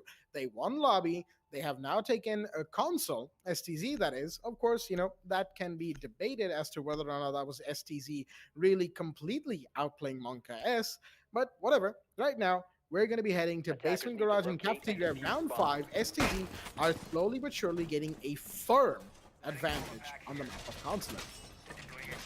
Getting the momentum going is, I think, what is STZ's mantra right now. They want to make sure that they have themselves enough rounds to count on, and we've talked about this before. Console, it does happen to be a little inclined towards the side of the attackers rather But hey, that's debatable. Honestly, I myself have had my own debates on it as to the changing meta that this game always happens to offer. But right now, my eyes are on the 10 operator seconds picks remaining. coming out from the side of the defense, looking Attackers have so discovered the colorful. location of a bomb. Honestly, this is very 5 seconds colorful. left before Rook, insertion. Mozzie, Bandit, Goyo, and Warden. That is quite quite the weirdest lineup I've seen in a while. But hey, honestly, it might as well just work. That might just be the way they might be able to beat Monka. They've got everybody. No, all right, not everybody. Not the Rook and the Warden will not be carrying a C4. Everybody else except that they've got 3 C4s to pack, and that's what you expect out of a consolate match. It does come down to at least a top tier play in our region with that heavy C4 usage they try to bring into play when it comes to map like these, and it's just fun to watch them do that. Oh, it most certainly is. Dope in the meanwhile, waiting in the wings for a run out or a potential peek onto anybody brave enough to cross by that, yellow stairs door, excuse me, right there.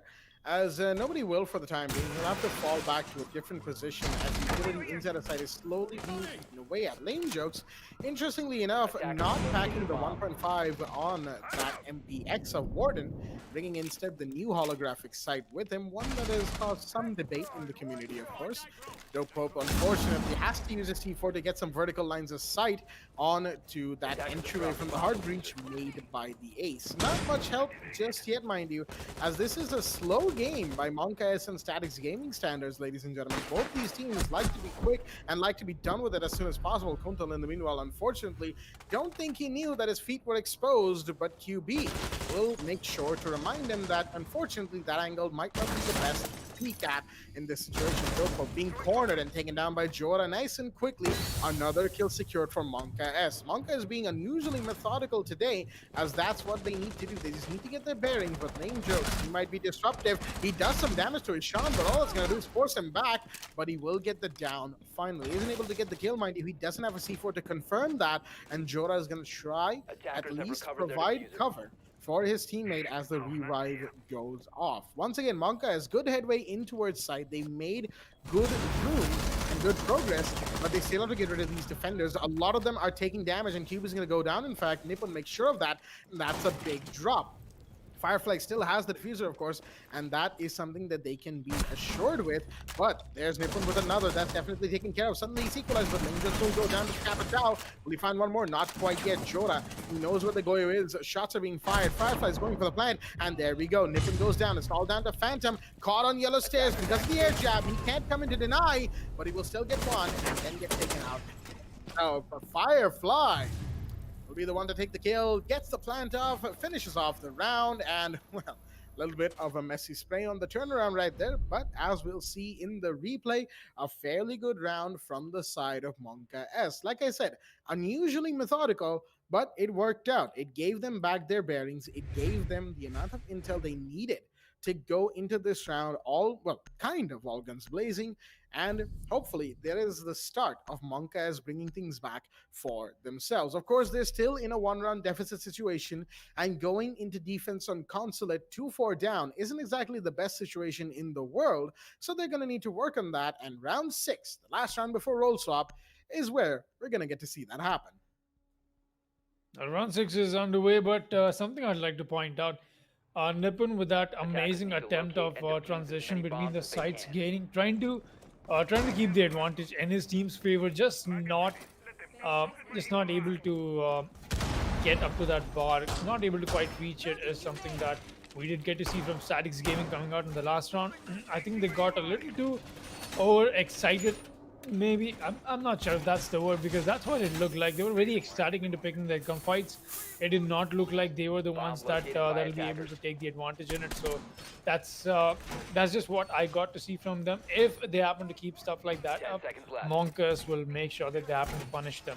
Let's see if round 6 happens to be a round of such sorts or not. Round 6 is here, and just from the looks of it, I was expecting Monkas to bring out a little more frag heavy approach to what I'm getting to see from them right now. But I think what we've got to see from them is a little more experimental approach, because we've seen them trying different things, but it does not deviate a whole lot from the meta that was previously existing. I'm just not sure how Statics Gaming is able to bring out their strategies and just fit right into it. But hey, that's just me asking questions, as I myself will be sitting with possible ward of this match later and breaking that down. It's lovely to watch Consulate. Honestly, coming back to this map after a long time, I would like to cherish every single bit of it. That out of the way, we'll be headed onto the 2-minute mark, and once again, not quite the headway we're getting to see from Monkas, because, like I said, they've got a little more, Bomb diffuser has it's a been little more dropped. standardized, but yet a weirded out approach to what we're getting to see from them so far. Not a whole lot of emphasis in terms of map control from them. It's been a very stubborn push of sorts that we've got to see, and one might even say yes, that's been the reason for why we see the scoreline in the favor of Statics Gaming. But I beg to differ. I think it's just been Statics Gaming coming out to be very good with able to take advantage of situations that we did not see Monk as do until for the last round. Round 6, and we've still got some pre-fires. Finally, there you go, some gunfire does come alive, but that's just not enough to shake anybody from either of the sides of this match. Let's see what it happens to unfold in the last 1 minute as we happen to proceed Attackers have towards it. recovered their diffuser. The dying seconds of the round coming out, and the Buck will be the first one to get a kill just as Foxy let off. That is Firefly coming in, taking the kill. Meanwhile, the plan's going off. The refrag will come in, and more shots are about to be fired as Lane Jokes takes two. Definitely a noob and Firefly, and Kuntal finds a Sean, but the plant has gone off once again. It's a 2v4. Monkas are about to have deja vu right now, ladies and gentlemen.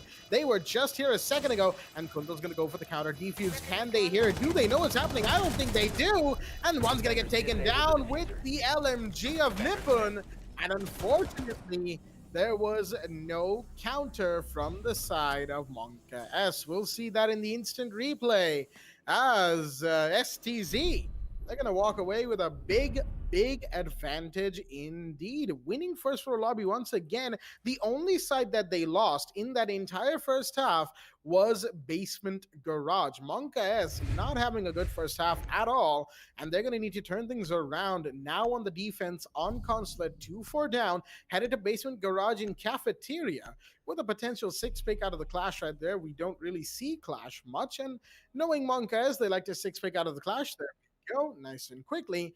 On the other side, however, I'm seeing a fuse pick from a Phantom, and this is something that we've seen before on Consulate. Never thought those words would escape my mouth, by the way, ladies and gentlemen. But a fuse pick on Consulate has Attackers slowly need to started to locate become and more and more defuse common, bombs. especially on basement site picks, because 4 cluster Bomb charges located by packing attackers. 5 grenades each, 20 pieces of throwable utility that you can just burn all of the utility inside a site. Just gone. It's all gone. That's one operator right there. Why wouldn't you want him if not for that little bit of randomness that it may connect, it may not connect, it requires some drone work, because of course, point system is turned off in the Pro League HUD setting, so you need some drone work to confirm what you're actually doing with the fuse going off on first floor. And then there's the fact that, you don't want to blow up your own teammates. I mean, we've seen a lot of people do that, myself included, and it is what it is. So Phantom's gonna have to be pretty careful with the cluster charges. Hopefully he can avoid some unnecessary accidents, as we're about to find out with Blackjack, just a little insight onto something I happened to come across in my play days for Siege. Is coming back to tier 1 of Indian teams playing Fuse in competitive matches. It did come down to a very good fact that we're not only getting that randomness thrown in, but also that advantage of the gun itself, and yes, the utility dump. But the way they happen to identify is by a tracker on the scoreboard. Just happen to quickly press tab and just based off how much score you happen to accumulate, just making a guess if they've maybe gotten a down or not. They want to capitalize it, and I think that is one of the most intelligent things that is to come out for this game. And all right, quite the drop, and very not the best outcome of it. Look at that blood splatter on the wall. That'll be the Zofia sleeping for the while and put to sleep from Firefly. In fact, that's good defense coming out from the side of Monk S. Already Statics Gaming not feeling it. On to round 7, the roll swap.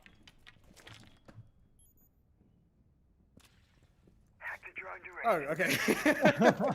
Missed the cue entirely right there. Do excuse me. I was just thinking of something else. But, in No, regards to what you just said, yeah, watching the tracker, the points tracker, and all that, I mean, yeah. that is something that I've seen people do, and I commend them for it because I'm not that great at maths, ladies and gentlemen. I would not know the difference after one or two cluster charges. I would not. Yeah. But Phantom is going to be going off right now. The cluster charges are going off inside a side, doing what they do, whatever damage is to be done in there. But he also needs to use one to clear out the electro claws, excuse me, of definitely a noob. And there we go. It's going to go off. The electro claw will be taken care of, and Lame Jokes can do the hard breach onto the main wall of garage. Nice and quickly there for the side of STC. They just need to, make sure they don't lose too many bodies. Unlike Super Kunkle right there, the Amaru will go down. Jorah taking another one. It's a 5v3 with the last 30 seconds, the dying seconds of the round. And STZ are yet to really make the push in towards the side. They really just have 3 people remaining. They haven't gotten too much headway made. And even with the cluster charges going off, the only one to take damage from that, surprisingly, was Phantom. Hard breach push coming in. QB still watching that, mind you, as Phantom's going to find one. Firefly goes down, but that's the reflect from Jorah. It's a 3v2. Bodies are dropping 3v1 now. Make that a 3v0. Monkas, undeterred, will hold against all odds. And that will be round 7 made their own. We're going to see that in the instantly replay right there.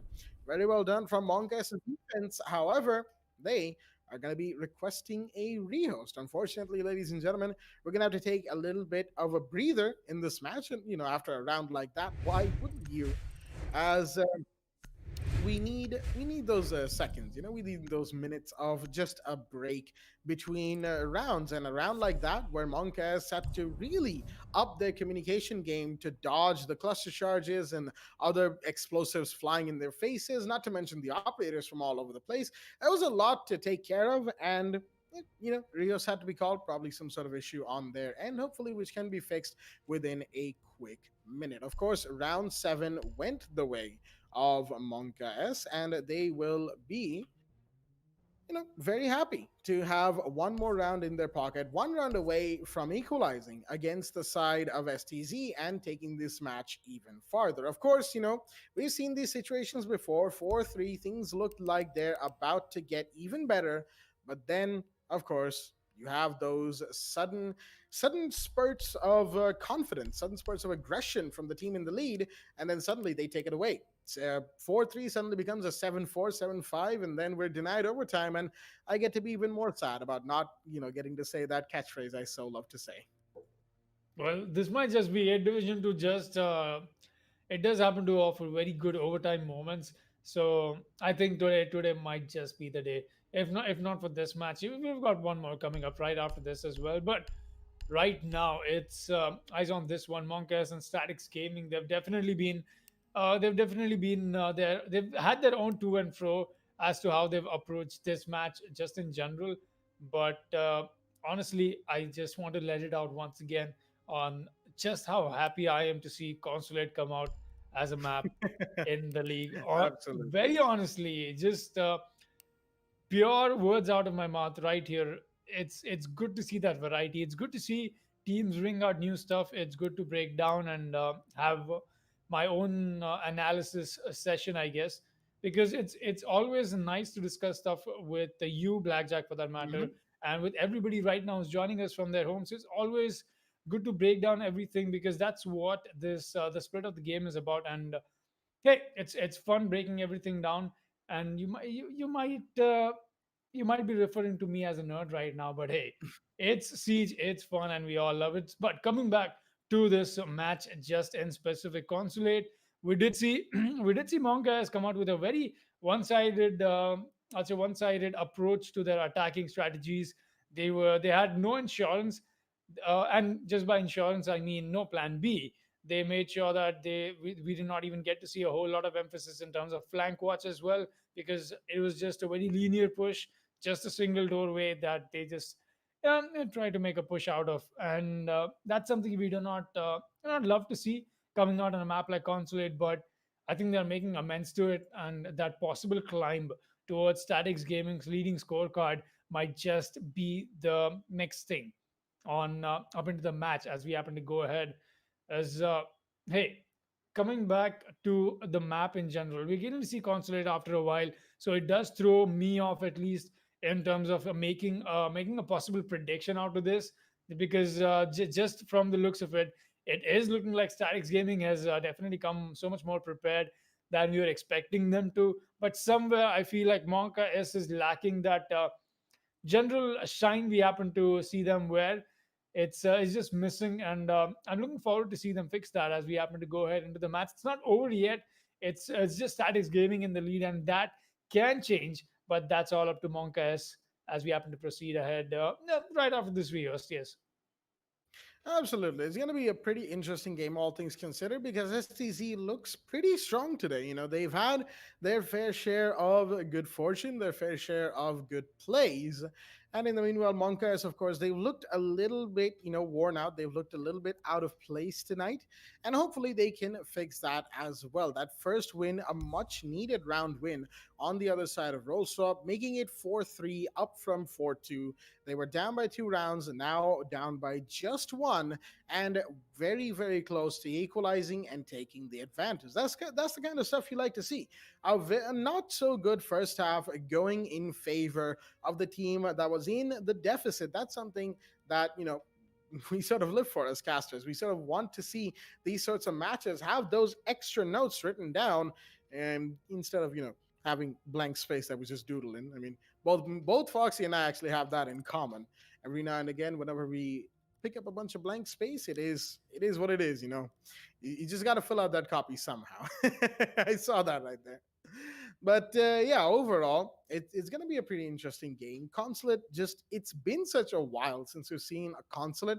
Who knows? I might be pushing my luck, but who knows? We might see Theme Park next. And I'm absolutely ready for that prediction to be wrong and for me to eat my words.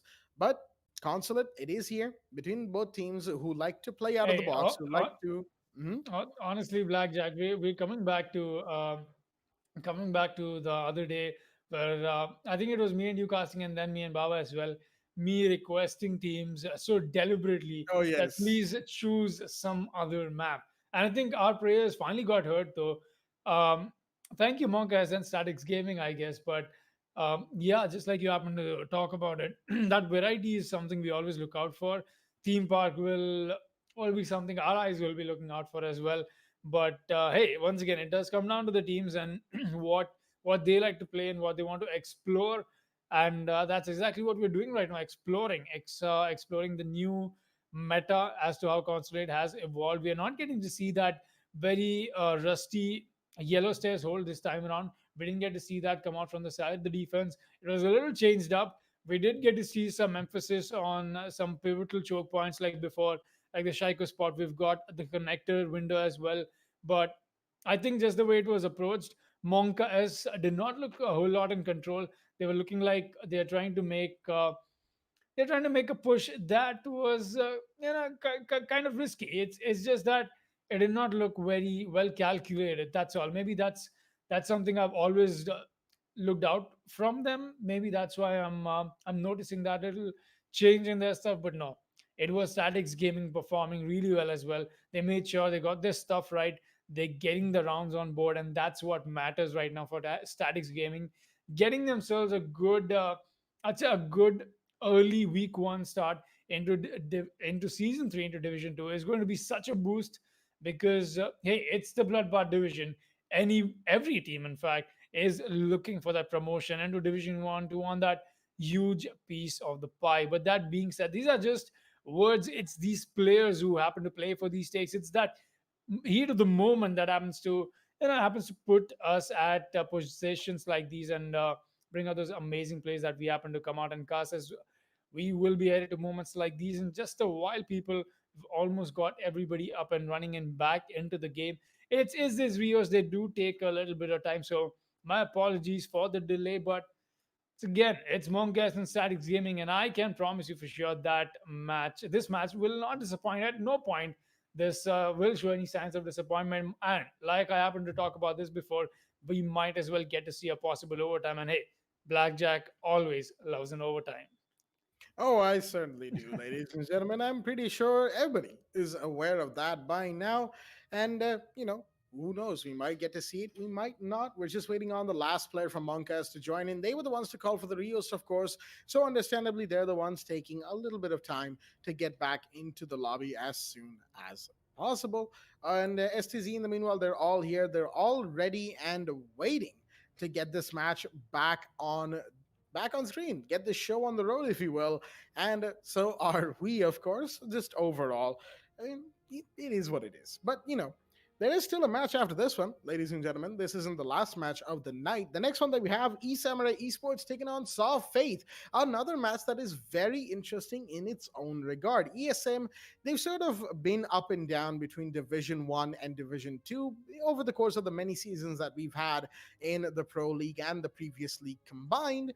While Saw Faith, they've really never had that that big break that they really needed to get themselves up into the higher echelon of the league standings. Now they're in Division 2, and they've been in Division 2 before. Admittedly, they've had a different roster at the time, and it's changed over the course of the many seasons, similar to VPG, similar to many other teams, actually. And now, with their current roster, they look stronger than ever before. It's actually something that holds true for a lot of teams. Their current rosters in the league, even in the qualifiers, we've had many teams who have come in over and over again who have looked very strong and are very, very close to getting in. Right now, of course, Saw Faith, they're in Division 2, and we'll see them after this match, which is still ongoing, ladies and gentlemen. Consulate will be back live on your screens right now in just a quick moment after we confirm that everything is set in place, and we can go back live with the game, ladies and gentlemen. 3-4, the scoreline in favor of STZ, with Monkas having just won basement. They'll be going to second floor console office and meeting room, and round 8 is underway. Round 8 will be underway. Back into this match. It's like I happened to talk about this. It's definitely been amazing to see both these teams play out, but I'm looking to see more from Monka. That's just been a letdown from a very personal level. We've not gotten to see the true essence of what Monka happens to bring out on a general scale. As I happen to talk about it, the Ying 6-pick does come out from the side of the attack. Ying does bring me back to maps like these, Consulate and Border, where it was highly used. We're still getting to see the Ying come out in this meta as well. It does turn out to be very useful now that we've got those possible nerfs coming out to Jaeger as well. So yeah, that put out of the way. We'll be heading into this match quickly enough with the prep phase and all of this setup coming out from the side of the defense. Very nice and easy, just making sure everything is accounted for. And yeah, there we go. All well and clear. We've still not got to see any roam play come out from the side of the defense. It's been a little more it's early aggression, and there's just a passive aggressive play for the entirety of the round. QB already with the spawn peak. This might not be fruitful. I don't see anybody spawning on that side. It's just going to be a long shot for the man. There you go. There's Super Kuntal. This might be a big fish if he happens to catch it, though. And that is not the term I should have gone for. But anyways, we'll be headed ahead into round 8. We've still got QB just falling back. He's not wanting to really stick with that commitment. He knows that for now he's just got to fall back and play. This is exactly what I'm trying to talk about. You come back to these passive plays from the side of the defense, and that's been something that Monkas is doing right now. Exactly the same thing we got to see from Statics Gaming when came back to the first half. It's been working out for them. It's just stalling and killing out so much more time from the side of the attackers. And look at that early aggression. The peak is going to pay off for Jora. Dope Pope takes so much damage, but it could have come out a little late maybe, as Jora's just happened to start fighting when he happened to see the knees of the Nomad. Maybe should have waited till he saw the crotch, but just going to get away with it. We'll be seeing definitely a noob still holding this angle down. Jorah will finally get that frag on lame jokes. The dope hope is still alive. We have not got a huge, gunfight happening, but it's still this to and fro that does go down between the Super Gunther. Meanwhile, getting a quick refrag of 4 versus 4, re-established back into place. Let's see what the last minute happens to unfold. Couple of big kills right there, making that Jorah and QB coming in, recover the taking down diffuser. Kuntal and Nippon for V2 as suddenly STC find Attacker's themselves bomb in a diffuser has been similar dropped. position. Jorah will find Phantom getting his triple, and that is going to leave Dope, the man who was in a gunfight earlier in the round against Jorah, the last man standing. And how curious does that happen to be? And Jorah, Firefly, will go for a big run out. Finally take the kill. Took a lot of bullets. He was just pre-firing away at that angle where the Nomad disappeared.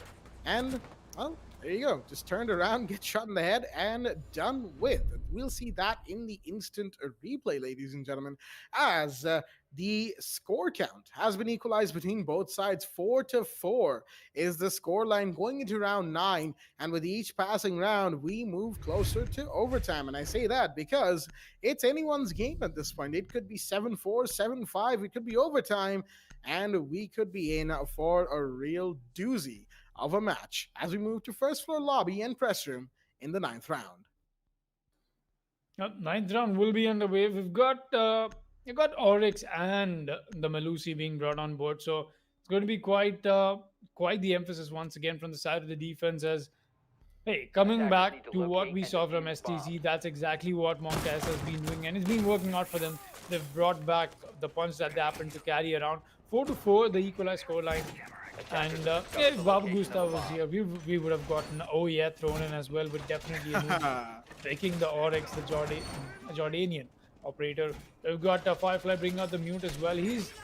I'm not sure if the mute is doing a whole lot just in terms of how we see this map go out, because with the Thatcher into play, it's just becoming a lost cause. We don't see a whole lot of information denial come out from those jammers as well. 5 But seconds to insertion. hey, it's still a good gun that he happens to carry around on the C4. You could always use for yourselves, and most definitely the SMG-11. Very crispy shots that come out of it. The action phase will be underway as we head on to round 9. If we could take a quick look at the scoreboard, that is obviously after the rehost. Look at that. Jorah, the only one with 3K. He's definitely put up the work coming back to the last round, talking about it. Not able to get the first frag, the Nomad. But yeah, that pre-fire did not work out for him, but he made sure he made up for that mistake. The triple kill to make sure he keeps his team alive. And this has been the case for Monka, as they've gotten the time to re-strategize and just rethink on what's been going wrong, just able to do things a little more, rather do things with a little more simplicity. Because right now it's looking like effortless defense, but it just is very difficult what they are pulling off. They're making sure they make this comeback a reality. Firefly takes a lot of damage, but that's also information given off on that attack. Look at that QB spot. He's just going to spiral in and find a frag. Kuntal is going to take the fall, but there's a quick frag. And Nippon will make sure he shuts QB down. For the people who do not know, Nippon is, in fact, yes, unknown gamer. Will just be chilling out with that refrag that he just happened to take. Definitely a noob. Is caught up in a long off angle between two attackers. Dope Pope will make sure he finds that frag, as we do see ourselves in a 3 versus 4 with a minute and 30 left into this round.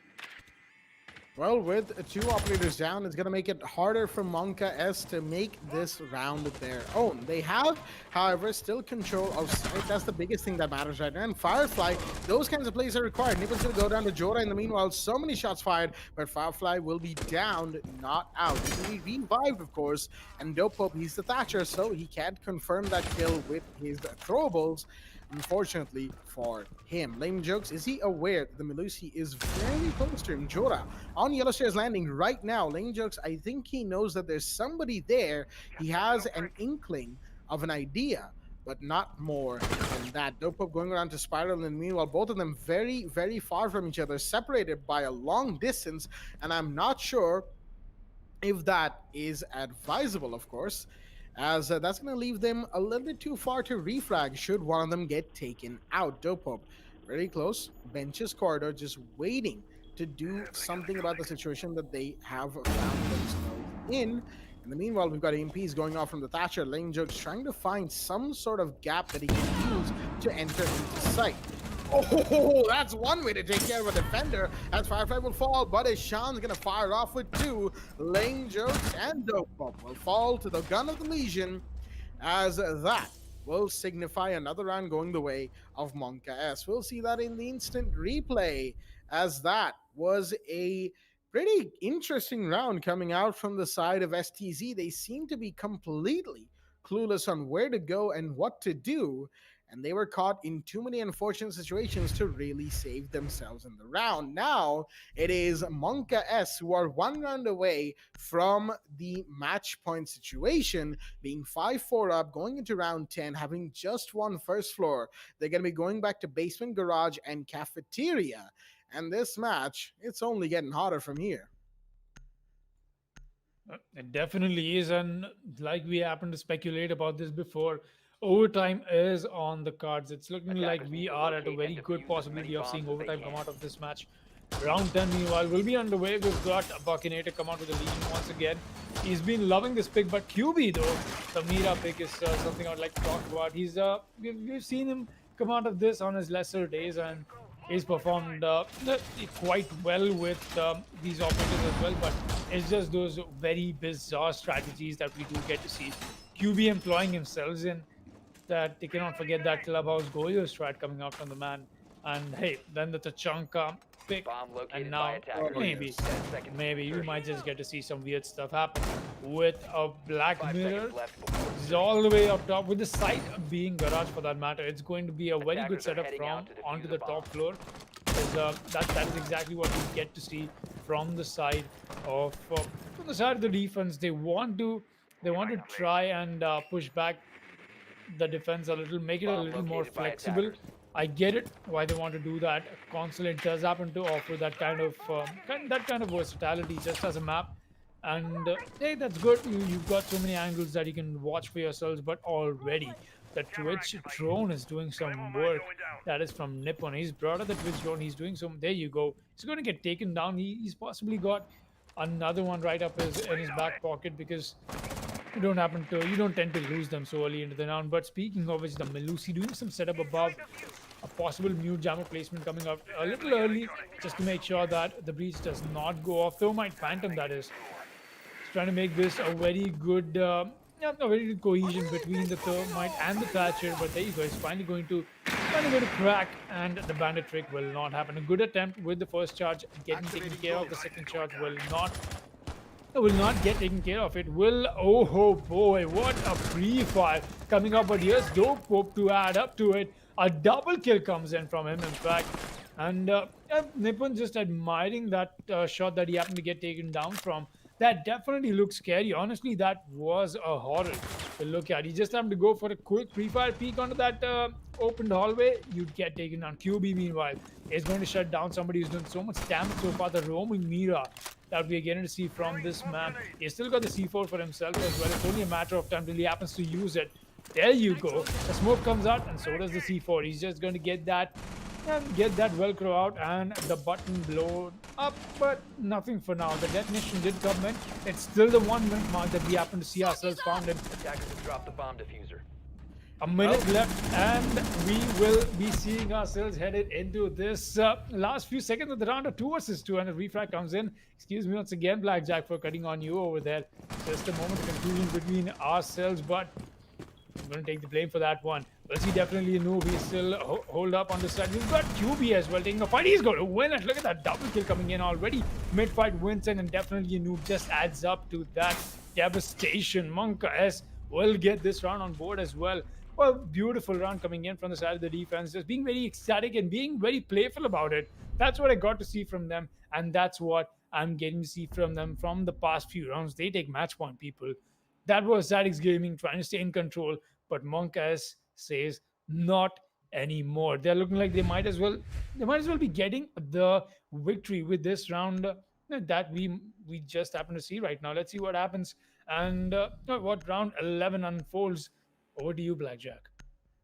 With second floor console coming in, mind you, it's looking more and more likely that Monka S might walk away with the victory. And did we think that we would be saying this in the first half when they were 1-4 down? I don't think so, at least not in my own head. That's an interesting six pick, however.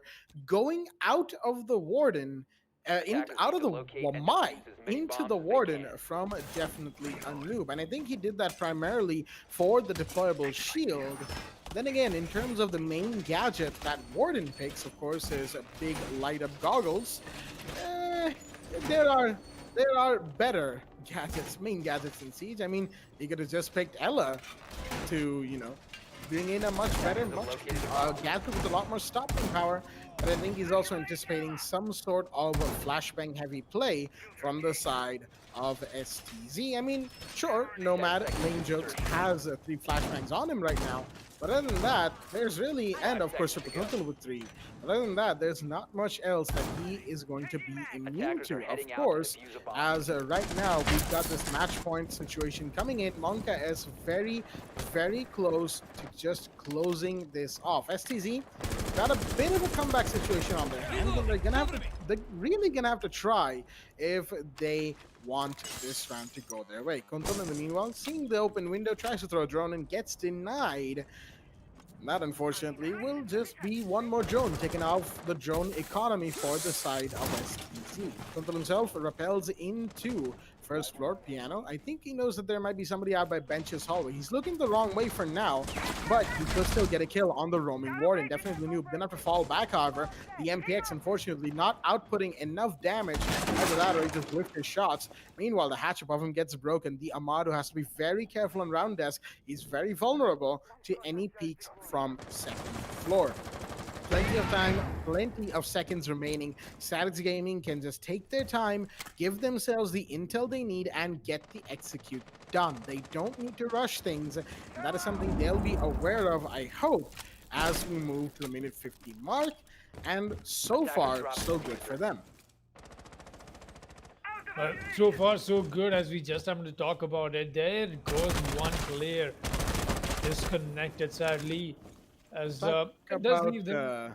a jinx, huh? The casters, because I've talked about Mhm. this black jacket. It We might as have. well be a real thing at this point. There you go. QB adds up to that damage, just taking advantage of the situation. Super Kuntal is going to be the one to take the fall, as it's all on the Phantom Nippon and Dope Folk, the only ones left alive as I speak about it. Nippon gets taken down as well. Jora will be the one to make sure he meets his maker. Dope Folk and Phantom, the only ones left alive. 2 versus 5, looking very unlikely they might be able to clutch this. Takes so much damage. That is going to be the Thatcher. Does not look like he might be able to walk away from this. He's just going to have to move back and forth on this raffle game. There's still got Phantom waiting, but there's somebody else waiting as well. Jora, he's waiting for the call to be made by his teammate as he tries to go for that quick peek and long peek. In fact, there he goes in, and it will be a conversion for the man as well. But Dope Pope, meanwhile, was able to find the frag before going down onto QB. As QB just is going to blame that onto the lag classic QB moment as we happen to proceed ahead in a 1 versus 4 of this round. It does not look like a possible clutch that Phantom will be able to make. He's got so much to fight against, and his pre-fast giving away his position. There you go. Buckinator is going to take care of him. Instant replay on your screens right now, people, as we happen to take a look at that crisp headshot coming in from the Melusi in that last round from the side of Monka. They did not look very strong in the first half of the match, but they made sure that they got their calculations done right in the second half. Came out to be a very strong second half. They had a strategic timeout of sorts as well. So it definitely proved to be very helpful into just regrouping and getting stuff done right. Obviously, that scoreboard that we just got to see, not very truly essential of what originally went down in the match. Obviously, that was after the Rios, but yes, Jora with 7 frags after the Rios as well, proving out to be just as resourceful for his team. That is something we've always loved to see that. And yeah, I got to see a classic QB moment on stream. So yeah, definitely very happy from just how the match happened to go down. Just a little joke thrown in, but yes, Monkas versus Statics Gaming. I'll not lie to you guys. I honestly thought Statics Gaming might be the ones who will be able to walk away with this victory today. Monkas is just not feeling it. but Monkus made sure that they read into what they are doing. They broke them, they cornered them, they made sure that they get their, yeah, just like I said, they get their calculations right and getting the match done for that matter. But right now, we'll be headed to reliving the moment, people, the highlights of the match, that is, and just taking a quick look at what actually went down into this match. Well, overall, it was a very reserved game from Monkas and from STZ, all things considered. Seeing STZ in the qualifiers, this iteration of this team, of course, they like to do things quickly and efficiently. They like to get it done and they like to move on to the next big round, the next big thing, the next match, you name it, they will probably have it done. Monkas are a similar team in that regard, as in they also like to think out of the box, like to bring in plays that you wouldn't expect and get things done. However, it wasn't to be, not quite, for Monka S today. They had to switch it around because, of course, after the majors, they've been in a little bit of a slump. We saw that in Season 2. Right towards the end, they weren't exactly all there. At least that's what it looked like. And unfortunately, they found themselves here relegated to Division 2. Of course, today's win is going to go a long way in helping them regain their Division 1 position as they deserve. But, of course, they're going to have to fight their way through the Division 2 teams who are more than hungry for that top spot. There's a lot to be played for, and for sure, both Statics and Monkas will be remembering this game as they go along. This sort of acted like a reset point for both teams if you really think about it, because Monkas, they took their time to really get back to really regain their bearings and to give themselves a better situation and a better understanding of what they can/can't do against different teams. STZ, on the other hand, it gave them a lesson about Division 2 and the fact that their attacks can be a little bit alright. It can go alright very quickly, especially if the defenders are structured and very well coordinated. That is what you get to expect, of course, in Division 2, but more than anything against Monka S, it was a matchup that ended up not exactly working in their favor. STZ's attack, a lot to be desired, left a lot to the imagination, and hopefully we get to see those things realized in future matches. And hopefully this season, of course, but improvements like those take time, ladies and gentlemen, and STZ will need to make the best of said time to give themselves a better chance, a better position in the league standings. This time, however, Lane Jokes, I think he had enough of just waiting and watching. He popped out one concussive and just completely blew the mute away with the impact grenade. Not something you get to see every day. Took me by surprise when I was casting that situation, but of course Monka is unfazed in that moment, completely just not letting go of that lead that they had. They were 3-4 down, and then it was 4-4, 5-4, and just roll on to the victory. Consecutive rounds taken, mostly thanks to some really good plays. QB, definitely, they all made some very, very good plays indeed. And in the last round, unfortunately, Statics Gaming having a little bit of misfortune come their way. Not much they could do about that. Of course, it was a situation that was out of their control. Phantom, last man left standing. Well, a fuse, a lumbering 3 armor going into sight, setting off all kinds of alarms can only do so much. With all that being said, ladies and gentlemen, we are going to be going into a little bit of a break and then into the third match, the final match of the night, and a pretty interesting one. Once again, we've talked about this a little bit in the rehost that we had in this match, and that is ESM taking on Saw Fate. An interesting match coming up to your screens in a quick moment after this break. Stay tuned.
Alrighty then, ladies and gentlemen, welcome back to the WD BLACK Esports Club Pro League for Rainbow Six Siege, supported by Ubisoft and in association with AFK Gaming. I'm your host, Blackjack. Joining me is my co-host, Foxy, and our admin, Eisen.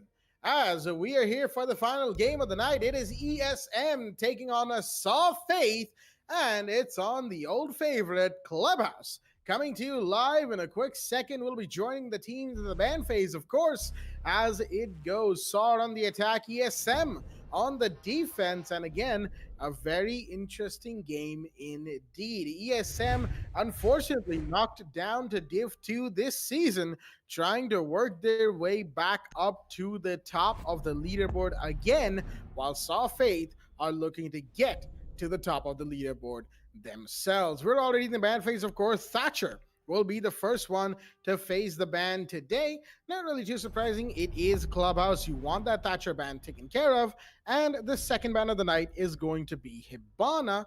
Yep, pretty interesting, all things considered. You usually see a Maverick ban come out from both sides, but Hibana, with her recent changes and the little rework to her gadget, where she can now select how many Excaris pellets get thrown out, 2, 4, or 6, allows her to be a much more efficient hatch-breaking heart breacher than Maverick can be, so she will be banned. On the other side, Mira will be the one facing the ban from the side of Saw Faith. Very standard ban, all things considered, and ESM have the last ban of the night, and they're taking their time with this decision. They don't want to rush things, of course, and they will decide to ban the Valkyrie, deciding to go for Intel rather than any of the utility denial operators like say Jaeger or Wamai, stuff that we've seen more consistently.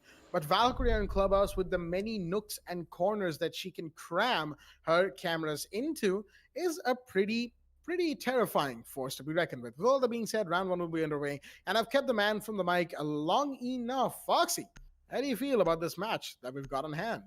Well, just as the saying goes, no good TC play day is complete without a Clubhouse match. So here we are, back on this old favorite Clubhouse. We'll be taking a quick look at the roster.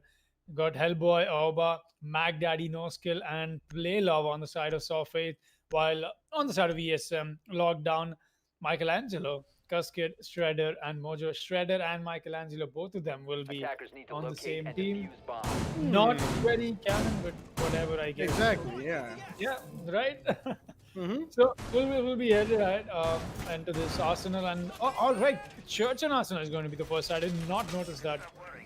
Coming into this round, I was a little too invested in that name they happened to pick out, but yes, a very good side to defend on. Definitely, we've seen the side of defense come out and choose this first. But yes, just the way the meta has been going, we've seen Gym and Bedroom come out to be a little more favorable pick for the side of the teams, at least when you happen to start off on defense on a map like this. But like I said, this might come out to be this.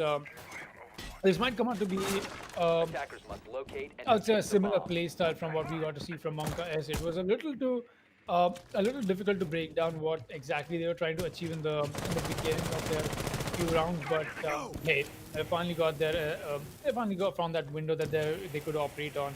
Layla already very quick with the Maverick trick, that is. At least he's trying to be quick with it. There we go. He's going to make sure he gets that done nice and easy. In fact, that's a walk-in hole that's really well made as well. Very comfortable to use. It's definitely going to turn out to be a good point of entry for the side of the attack towards the side of Secret Tunnel. We've got Drone Works being put into use. Zofia already making his way inside Secret Tunnel. Look at this. 2 minutes mark. We're almost at the 2 minute mark, and already the attackers are all. Did I see an attacker on the main stairs? Yes, that is on the main stairs. Well, a one tap comes in from Hellboy. That's the man on main stairs. I was just talking about, that was from the Secret Tunnel, in fact. And yeah, that came out to be very fatal for Lockdown. He's definitely not happy about it. Hellboy giving early access, no contest on the side of Secret Tunnel. This is exactly why you need some information trade-off when it comes to holding down adjacent sites on a map like this. We've seen the Selma breaches come out from the side of the Ace as well.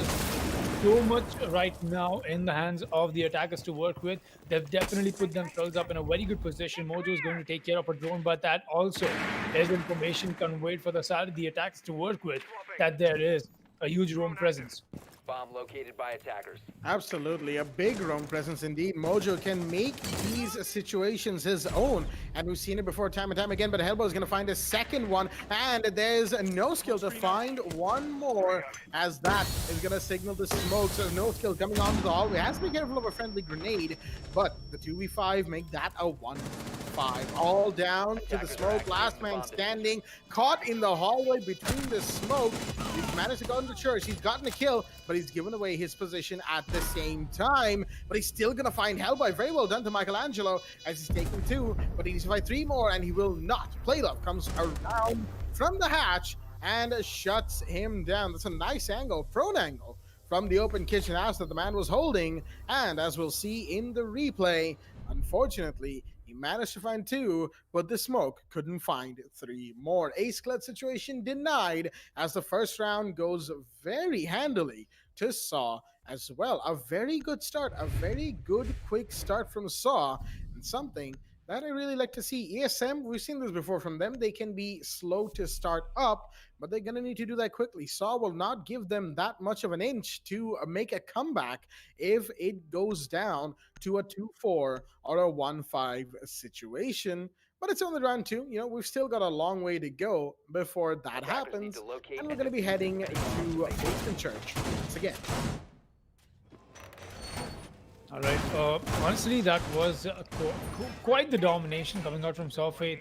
They not only got map control taken early, but it was almost as if they knew exactly what ESM is going to come out with on a Church and Arsenal defense. We saw the Ash in position on main stairs from almost a 2-minute 20-second mark. That is too quick to take position at on main stairs on one of the side is Church and Arsenal with a Jaeger onto roam. We did see there was somebody from the side. I think that was Mojo itself from the last time around as well on the room that he happened to come out to be. So getting that entry point onto site, and more importantly into the map decided, and doing that well, perfectly well from the side of Software. That Zofia pick with the Maverick working so well in cohesion. I think that was one of the most beautiful and quick rounds coming out to what we saw, just as how the classic clubhouse that we happen to see here on NETC day. There we go once again. Maverick quick to his work. He's going to make sure he does all that.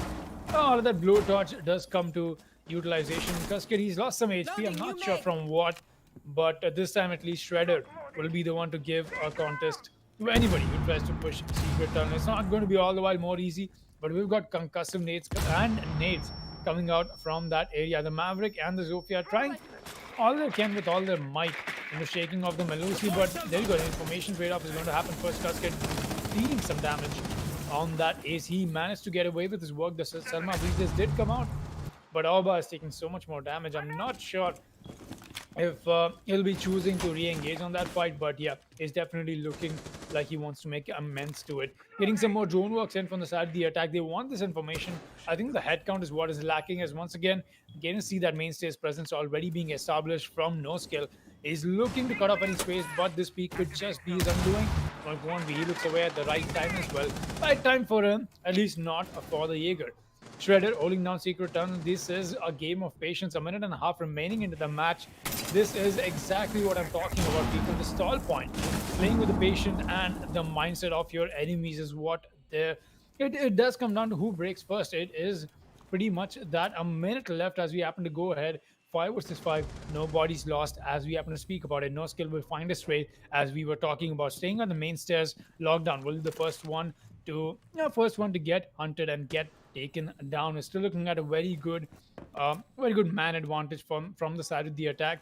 They've lost a lot of HP on that ace, but that is most possibly your planter. So it should not come down to a huge series of unfortunate events, but that is something only the last 40 seconds, as we happen to go ahead, should tell us.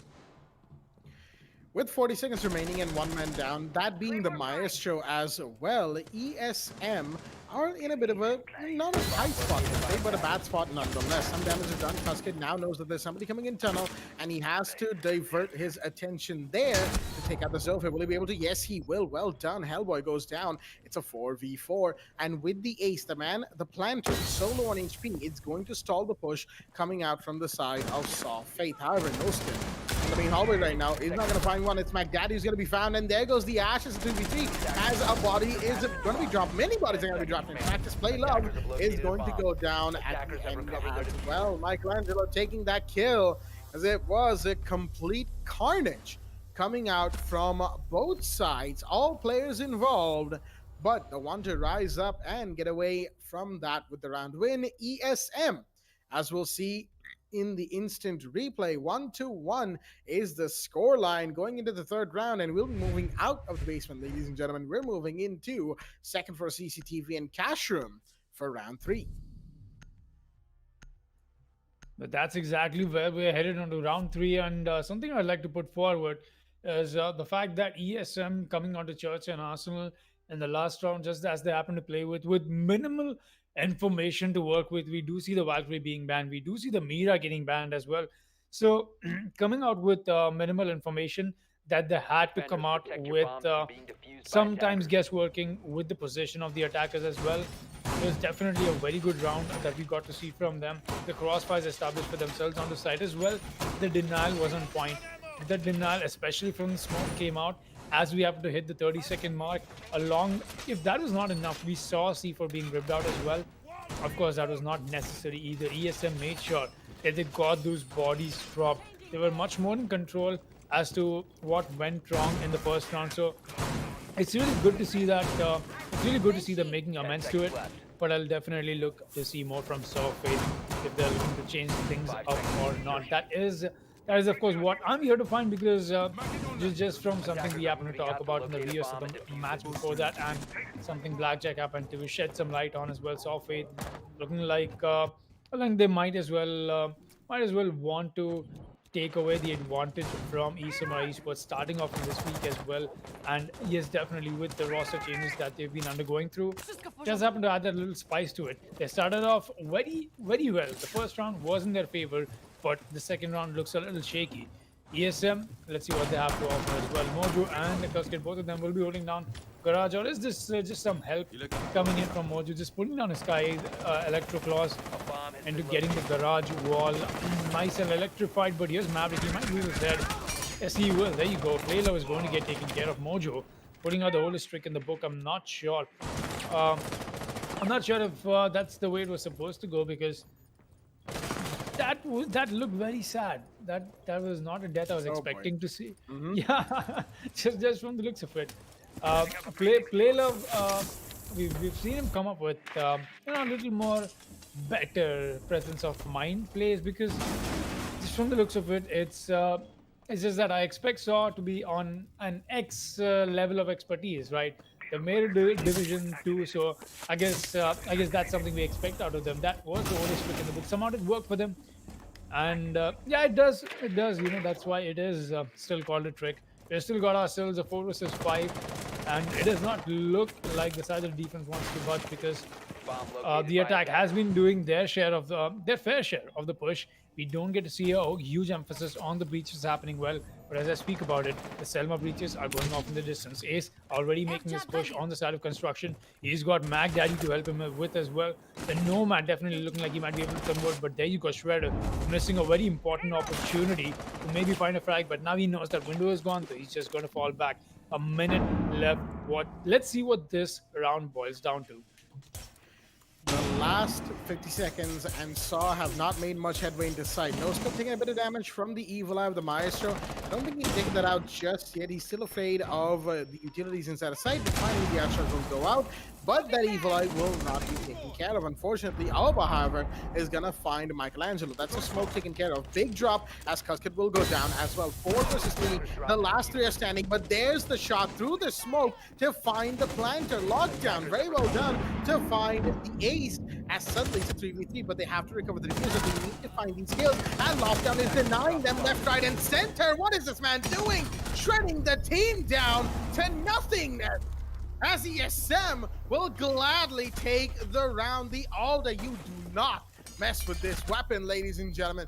The 4K coming out from lockdown from ESM, as we'll see in the instant replay right there, giving them round two on CCTV, a much needed round to establish the early game advantage. 2-1 the scoreline, and lockdown just showing the power of one man with a ridiculously powerful weapon.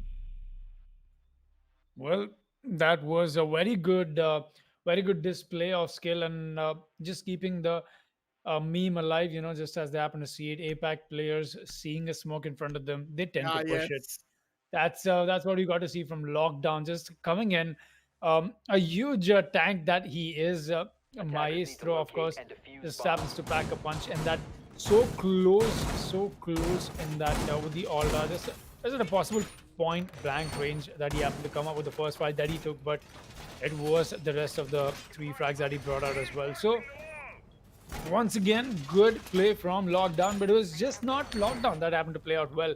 It was ESM. It was ESM all in all. We got to see a few bodies drop, but I think the the push up from the ace to the breach is what happened to stop that huge momentum that the side of the attack was trying to get onto and try and attempt possible plan. 5 seconds to But insertion. saw faith, the construction push, it's just not working out for them. We'll be seeing Attackers the are moving gym out. and bedroom Locate a side come bomb out from the side of the defense this time around. ESM is going to make sure they don't get the extensive roam play coming out from their side. I don't really blame them. It's going to be there of some sort, I'm sure, but I don't see them employing a whole lot of utility into just expelling a whole lot of time over there. But it does come down to soft faith if they want to invest time into getting that side control done or not. Gym bedroom. I've talked about this with the changing meta, and just as never mind, I do stand corrected. There is reinforcements coming out on the side of CCTV, and a nice long angle will be open for the map to take advantage of. This is, of course, just for the flank watch from the window. You can just happen to rappel up on that balcony. There you go. It will be Jackal to make sure nobody is able to flank the side or anybody on the side of the windows and the other balconies.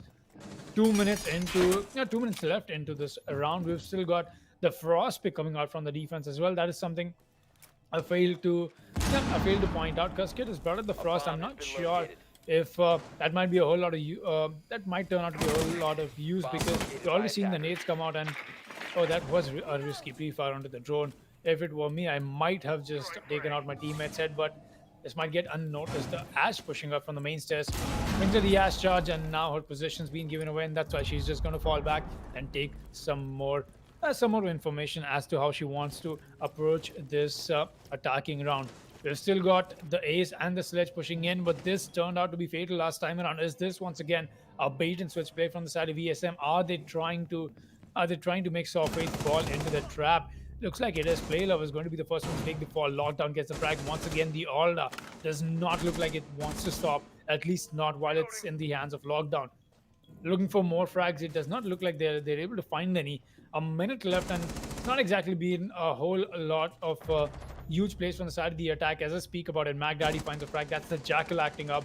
That was also the flank coach. Somehow he got the headshot. I'm not sure how that angle happens to give you a headshot, but no skill meanwhile will be able to get onto side, and a very pivotal kill for him. He'll get reflight right back into place. 3 versus 3, and we're back into this trade game. We've still got Frost coming up on the back flank, but that's Mainstay's control. Replenish for the side of the defense as well. Here's the push up from Michelangelo. He gets the frag, as it will be all about to take the fall. That was also the diffuser drop. The defense knows this. They just have to play time. 30 seconds left. 3 defenders are alive to hold this down perfectly well. Magdaddy and Hellboy, all eyes on them right now. It's going to come down to the Jackal and the Sledge to make sure they bring out their performance. Nice. There you go, Hellboy starting things off. He is going to go wide about this.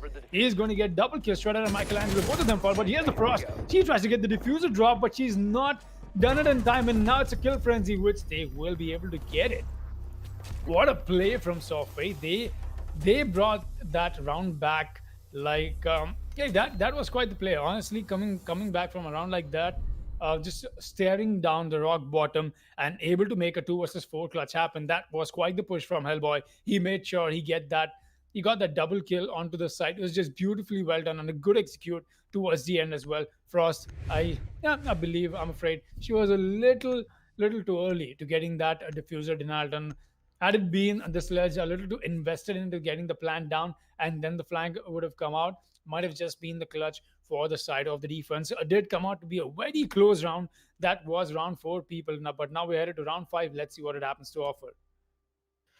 Well, with the fourth round Defenders, going protect the your way bombs of from being Saw, defused they've by managed to give themselves yet another chance at taking the lead. And now that we're slowly transitioning over to the mid game, it's going to be more important now than ever for Saw to take these rounds as they come. They need to take the advantage, because if they do, going into the defense on the other side of the road stop up 4-2, it's going to be a big, big play for them.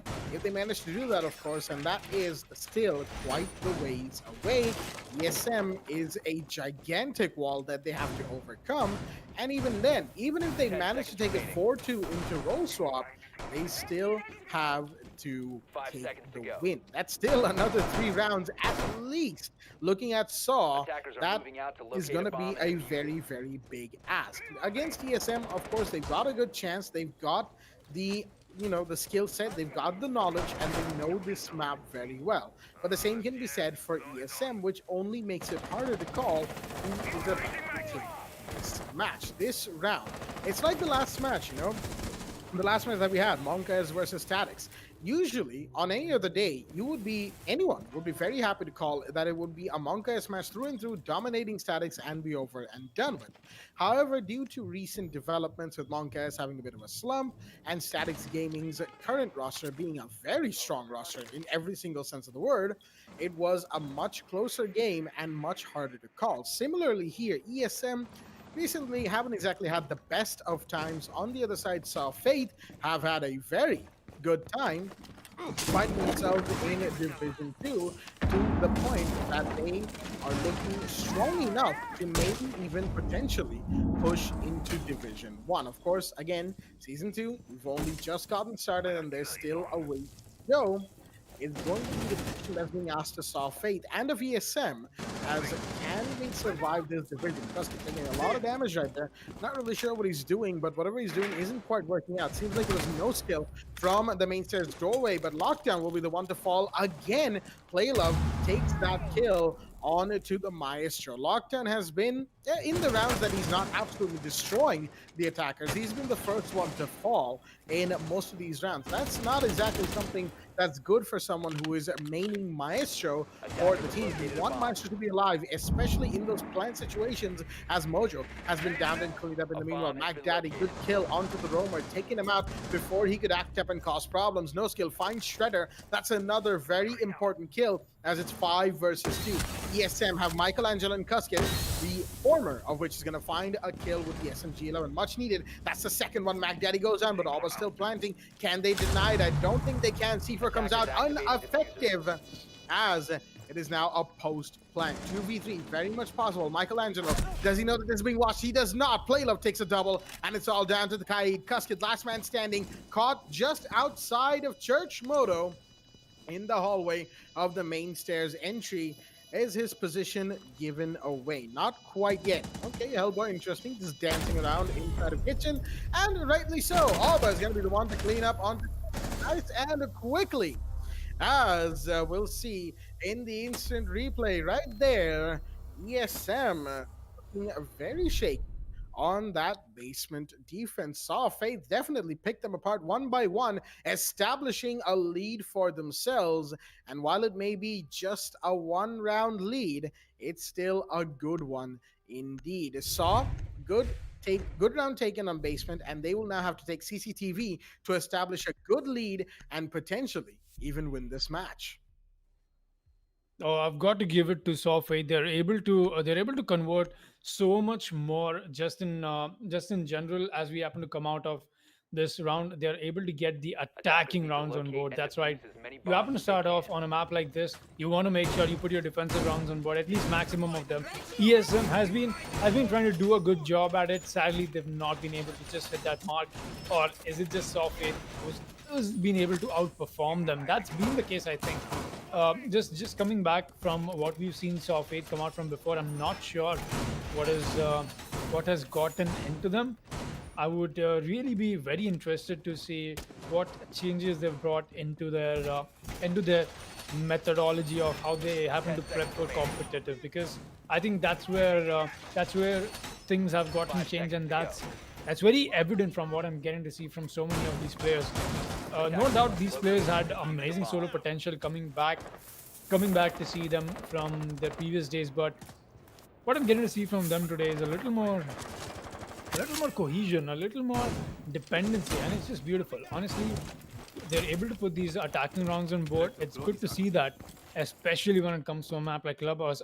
It'll be all the while more exciting as we happen to go ahead to the second half of this match, because they'll be on defense. That's when we'll get a better idea of how things have been on, at least from the internal side of Sofaith, and how a team happens to operate. But at the same time, it's exactly been a very learning experience, and a very, I'd say, very bizarre one as well. What we've got to see from ESM, they've definitely become a little less, I'd say, dependent on their gunfights, and it's just been that kind of approach from them so far.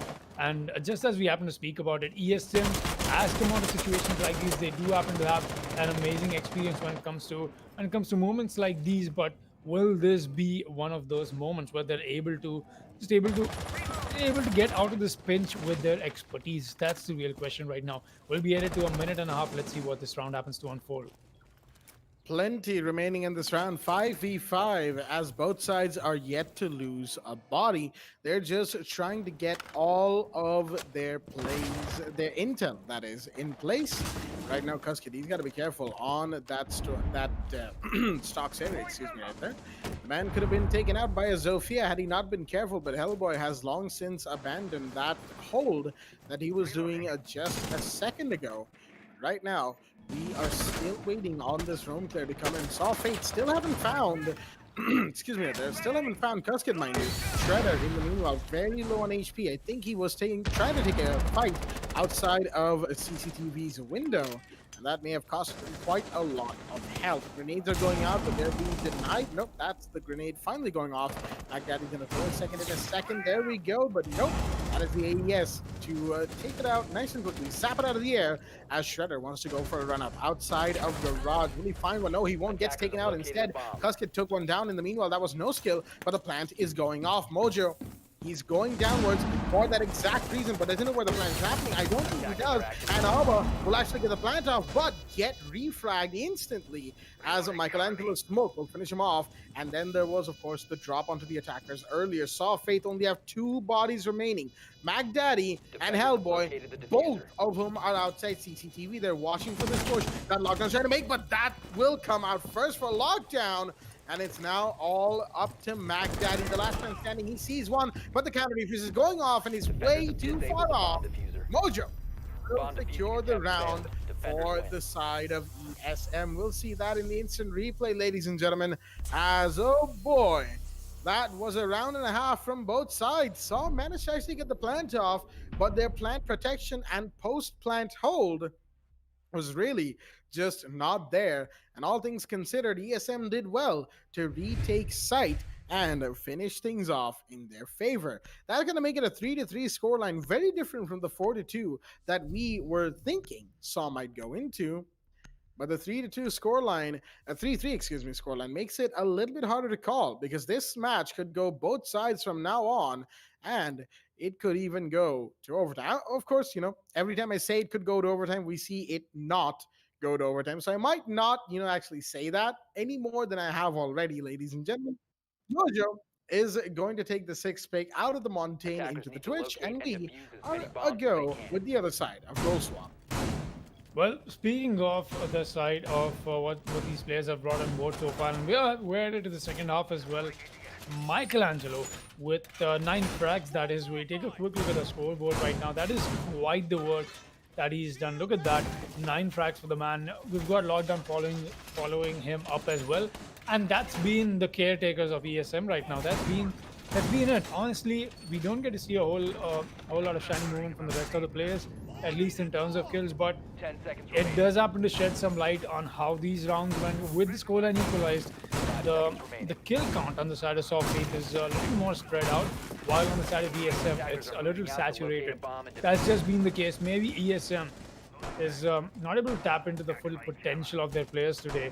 That's could be a very possible challenge that they might be facing. But once again, like I said, Saw Faith has definitely got me interested to see what they have in store. They'll be the first one to start on defense on the side of CCTV room as they get round 7. This role swap is, like I said, is going to be an interesting one. I did see a Bomb possible located by forge attackers. situation come out to what we usually get to see from Saw Faith and take away that advantage from the side of ESM.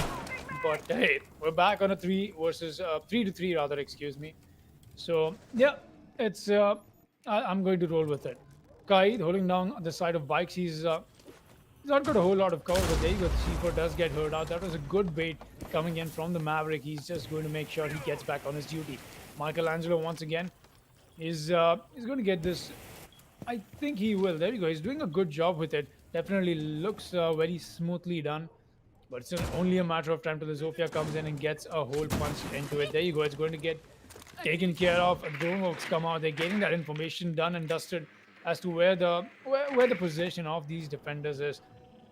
No early picks, neither from nobody from either of these teams wants to get aggressive or wants to find any early frags, but the default cap not being taken care of, a huge mistake from the side of ESM. You've got to get the hallway default cap.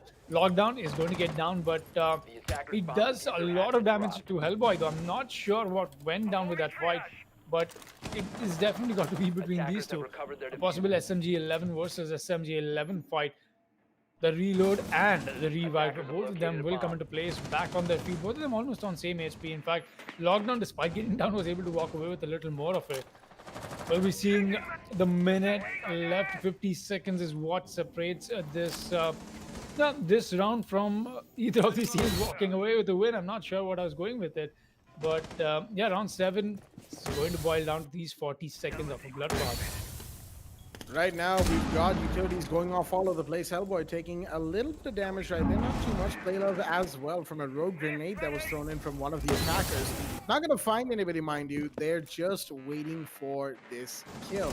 Well, that's an interesting use of the drone, mind you. The Kaid's position has been given away. Playlove could be facing a big drop on himself any second now, and he has to be careful playing the vertical spot that he is. Mojo takes a bit of damage, but Mac Daddy will go down. That is the smoke of the board. Michelangelo, beautiful grenade from him as this is looking more and more like it could be anybody's round. Never mind, I was about to make a prediction, but that's not going to matter as Plato's found one. Shredder took one more down, and meanwhile, No Skill finds Lockdown as the planet's going off. Michelangelo's going for it, and he's out of range of the Evil Eyes. Can he find him? Oh, but does! Run out of time. The spray through the wall is going to find the planter on the other side of the bomb, and that is going to be, oh boy, that's one of those ones, ladies and gentlemen. That could be a clip for the week, shall we say.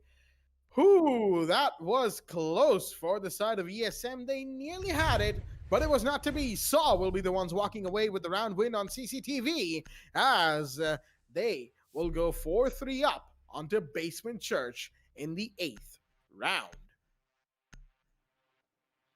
Well, that Maestro cam was definitely out of juice, but he got that information onto Defenders, where protect your bombs the from being plant was defused by going down, attackers. getting that pre-fire in. The wall bank connect as well. Looked very good, looked very satisfying, honestly. So definitely something that Saw Faith is going to allow themselves to walk away with, or rather ESM. But I think the point of contest was not that ESM was a little too slow with what they were trying to attack. It did come down to Saw Faith not exactly being prepared with what they were trying to do. We did see a possible denial come out from below, but was not a whole lot of it didn't have a whole lot of potency. The first denial was beautifully well done. 10 It didn't seconds come left. down to a possible situation that we've got to look at on the diffuser being stuck the second time. Not the best place to stick the plant, honestly, from the side of the attack either, with a soft wall where you know for sure there's got to be defenders on because you've only taken control of one of these sites. So very I'd say mechanically both of these teams are a little far from what they were trying to go with the approach on what we usually get to see when we happen to see Clubhouse being played. But yeah, most definitely it is going to be interesting as what they happen to bring out in this round. Church and Arsenal is going to be this site, and we've got Melusi just holding down on the basement. C4 emphasis from the side of the defense very well as well. 2 C4s, that's more than enough. You've got so many angles that you've got to watch out for on a map, especially on a site when it comes to Church and Arsenal for the C4 plays. Got the mainstay C4, then the one for the denial that you could be able to bring in on the kitchen as well. So I think something that from the side of defense is really lacking is that they don't have enough information to work with. It does come down to those adjacent sites that they've been holding down with the help of Malusi, but that's not enough. It's a little too late for my liking, and I think that is the same case for Saw Faith as well, because they've not exactly found their window that they'll be able to perform with their enemies already so close to them. Getting that map control done so well, ESM has been so good with it. They're able to step onto the map, and they're just able to make sure they just enable that control and keep it that way. We've not seen them lose them. We've seen possible retake situations come out from Saw Faith as well, but ESM does not budge. We've seen round 8 underway with a minute left and a kill being dropped from No Skill as he drops a double. What a shot coming in from them. That was quite the connect with the roam play that we just got to see from him come out. Where was he hiding all this time? Where did he come out of? Was this unnoticed from the side of ESM so far? I'm not sure, but that is something they'll definitely be able to walk away. No Skill with a triple kill. He'll finally get shut down before he tries to walk away. The possible quad baiter is what No Skill is going to call. That's going to call the Ash, I think. That is, I'm not sure. He's just going to drop XT in the chat as well. But that was a very huge adrenaline moment for him. Has definitely turned out to be one for me as well. Leaving ESM into shreds. Shredder and Mojo, the only ones that have left alive. Both of these both of them very maniacal villains, in fact.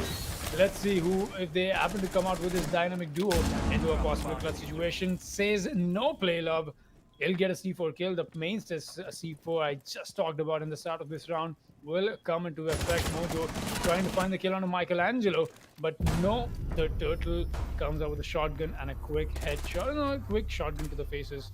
No, that was Mac Daddy rather. Excuse me. Yes, is a little too confused on my my name, so I just need to wear my spectacles again. That's a quick fix to what I just happened to misread, but we'll be headed to a 5-3 scoreline. A very good one and a very comfortable one as well for Sword just to bank upon, but not too much because they'll be one round away from turning this into match point. Very close to match point. Saw beating ESM, at least for the time being. Of course, this match still hasn't been completed, and that of course leaves plenty of room for ESM to stage a potential comeback. Whether or not they will remains to be seen. Of course, they've got a long road to go. 2 rounds to equalize, and then 2 rounds to equalize, and then 2 rounds to win. It's quite a few rounds, all things considered, but for Saw Fade, the pressure is going to be immense.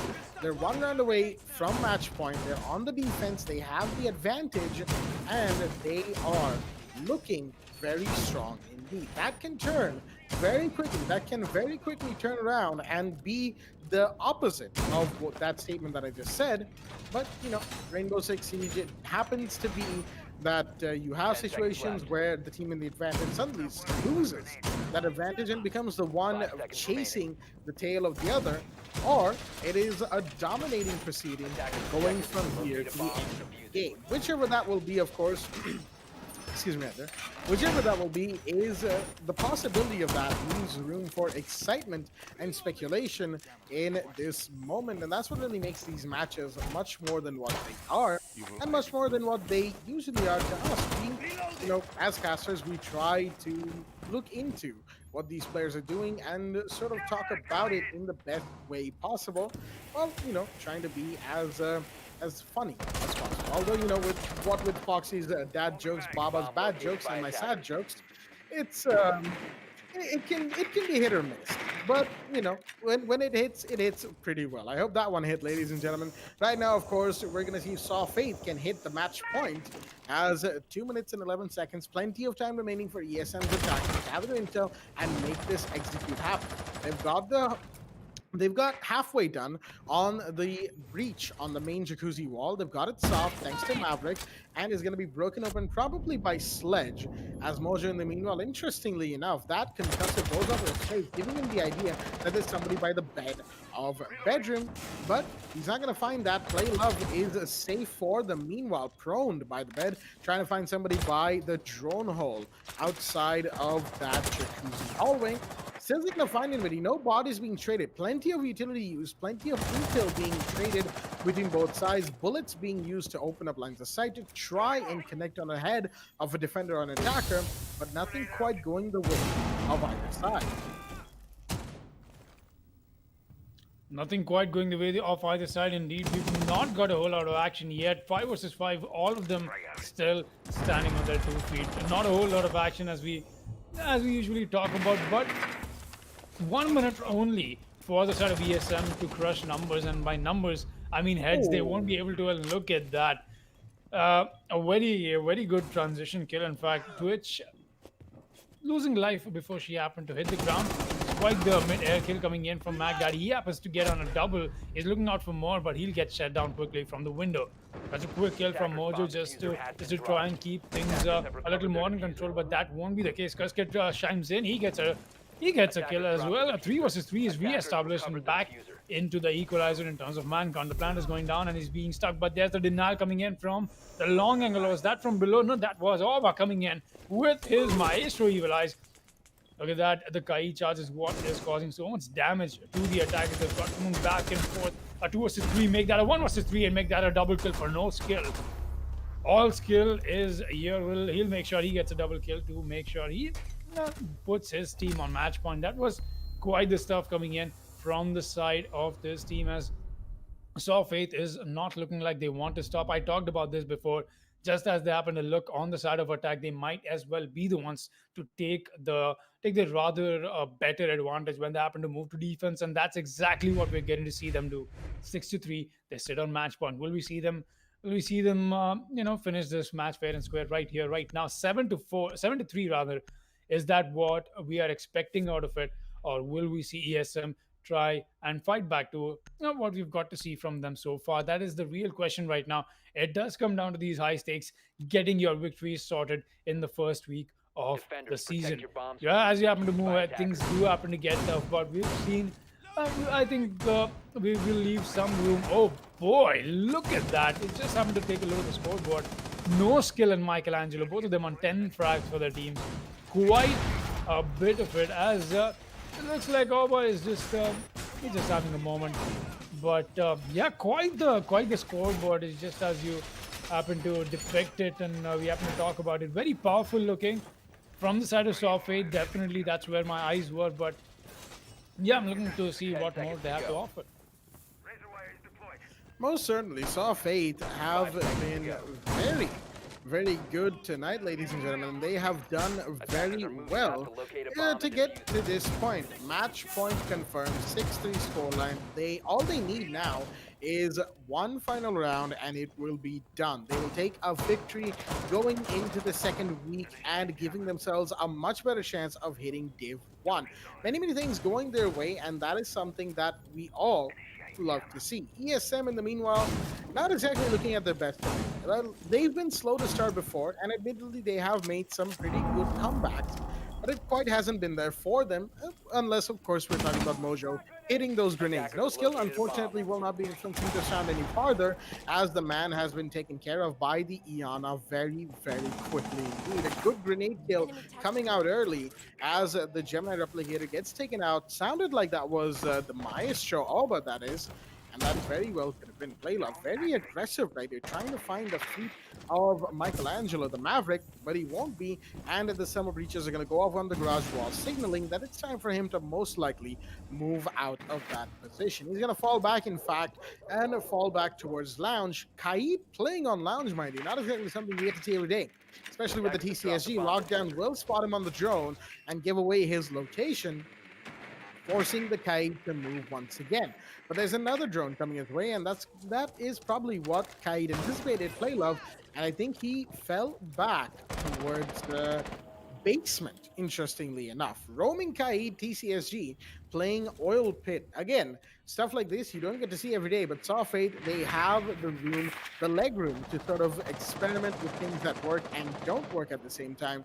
That's what they're doing right now. We've got plenty of time remaining for ESM to make this play happen, but looks like they unfortunately didn't pack enough soft breach for whatever reason onto the main wall of CCTV. It was made soft, but then they had to use plenty of bullets to actually open it up. Mojo in the meanwhile, beautiful shot onto Playlove, finishing him off, putting the Static Saw in a 3v5. Not exactly the best position to be in, but it's not exactly undoable either. But it's definitely going to come down to these dying 40 seconds. The C4 comes out as well. That's another piece of utility already being expelled. As we are looking at ESM pushing this further, Mojo gets his triple. That's all the kills so far from the side of the attack on this one man. Is racking up this track record, but the diffuser is already being planted. The denial comes in right into time. That's a good denial. Mac Daddy adding up to that destruction, just holding down like this is their castle. They're just making sure they're fortifying this entirety of the bottom stairs down. But no, that's a little too greedy for Mac Daddy to just try and come up from the side of metal stairs. It'll be Shulker to make Shredder, rather, excuse me, to make sure he shuts him down once again. It's this confused man once again that I just happen to get into sometimes, but no, confusion will get cleared. We've got Orba, the only one left alive in a 1 versus 3. He's looking very scared right now and not so confident as to how this is looking. 20 seconds left until ticking down. There you go. Mojo is going to take care of it. He's going to make sure he gets the final frag as well. That was ESM getting their 4th win on board. Really well done. Just as you happen to talk about it, Mojo coming in with the big guns, if I may, because that's exactly what we got to see as we happen to take a look at that in the instant replay. But coming back to what we are discussing, ESM, they've definitely come out at least in this time around with a little more frag heavy potential, and those are the rounds we get to see them take away. Except when So happens to just diffuse the situation and just happens to dismantle the side of ESM. That's been a round where I did not see ESM perform well. So I think at this point it is very safe to say that ESM is a little very inclined towards depending on solo performances when it comes to a team play that is needed to be made. But that might just be the heat of the new season on the Pro League and the heat of the new season in the game as well getting to them. Is Division 2 and ESM looking a little shaky right now. They are in this match. They are just throwing in a little bit of breather here and there, but that's not it. It's not the ESM we've gotten to see before, and I think that is something we all can agree on. Absolutely. ESM, well then, that was a rough start for my voice right there, but ESM in this particular match haven't exactly looked like their old selves. They've looked very much out of it. They've looked like, well, they've most certainly had better days. I think to sum it up, they've had better days, and they need to try and bring this match back from the situation that they have found themselves in. Again, could be better, but they can still make this happen. They can still make this comeback their own and finish off this match style by pushing for overtime and then getting the victory. They have the tools, they have the skills for it, but the question is, can they actually do the deed? We're about to find out, ladies and gentlemen, in just a quick minute, of course, as this round 11 is already underway. And again, Saw Faith, match point confirmed, but they will be feeling that pressure of being on match point. ESM will be trying to apply even more pressure on top of that for this team to try and finish off this game. Oh, that is so close right there. Playlove,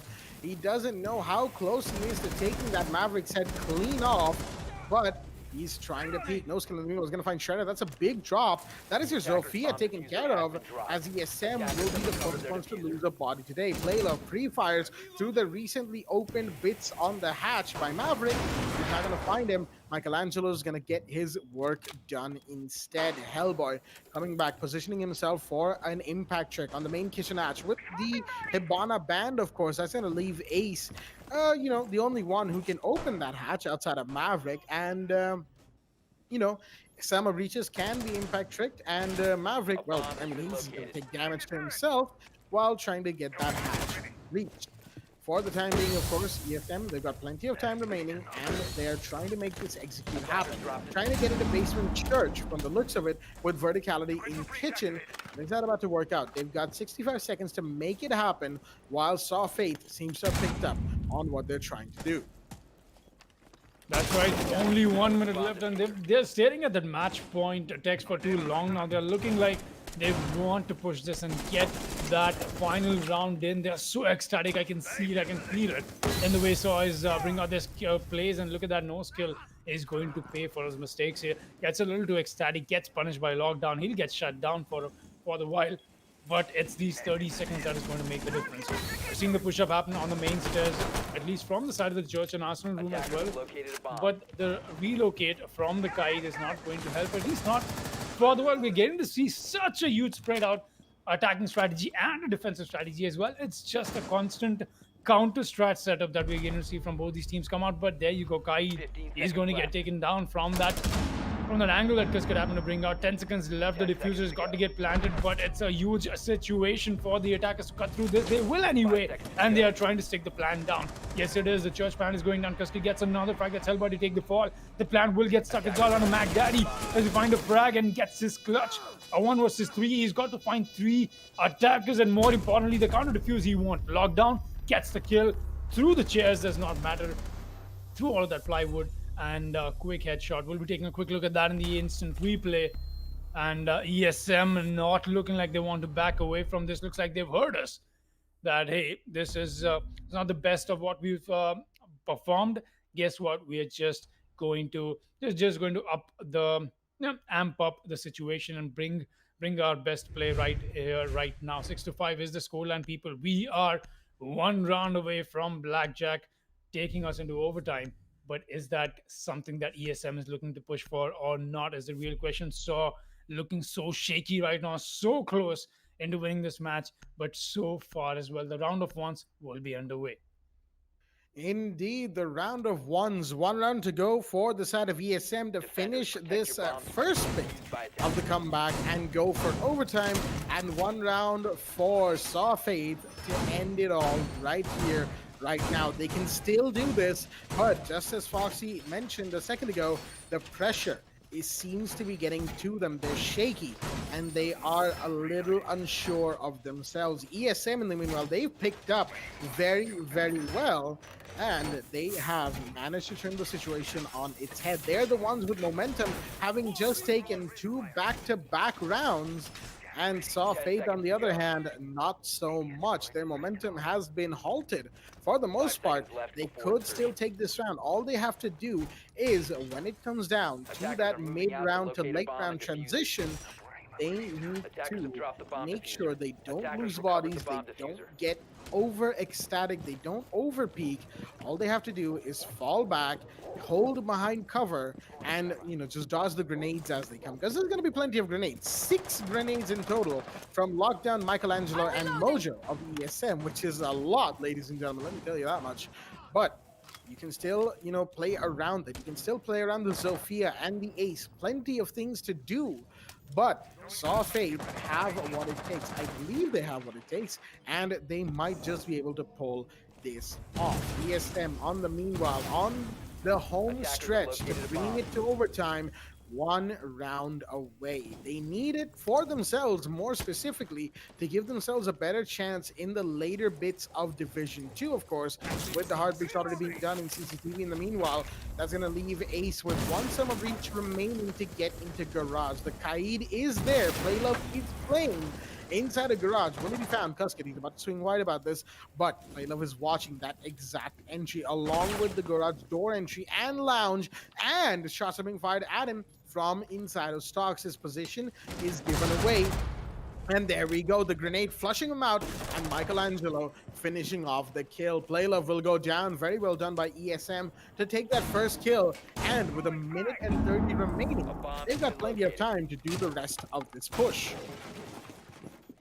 1:30 remaining indeed, as we happen to go ahead to quite the... Oh, there we go. ESM starting things off with a double kill and a possible triple that he's looking for. That is, of course, Shredder.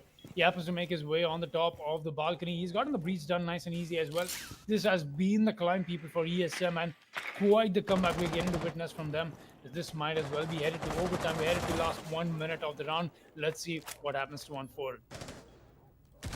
Well, 50 seconds remaining. They've only got so much time, and they've got quite a lot to do. And unfortunately, Shredder's going to find the mute. He was caught in an unfortunate position, but the gas grenade goes out. Will that deny Michelangelo? I believe it will, and it does just in time. Diffusers drop, but Shredder's going to find Mac Daddy. That's a smoke taken care of. No skill is now caught in a site retake situation.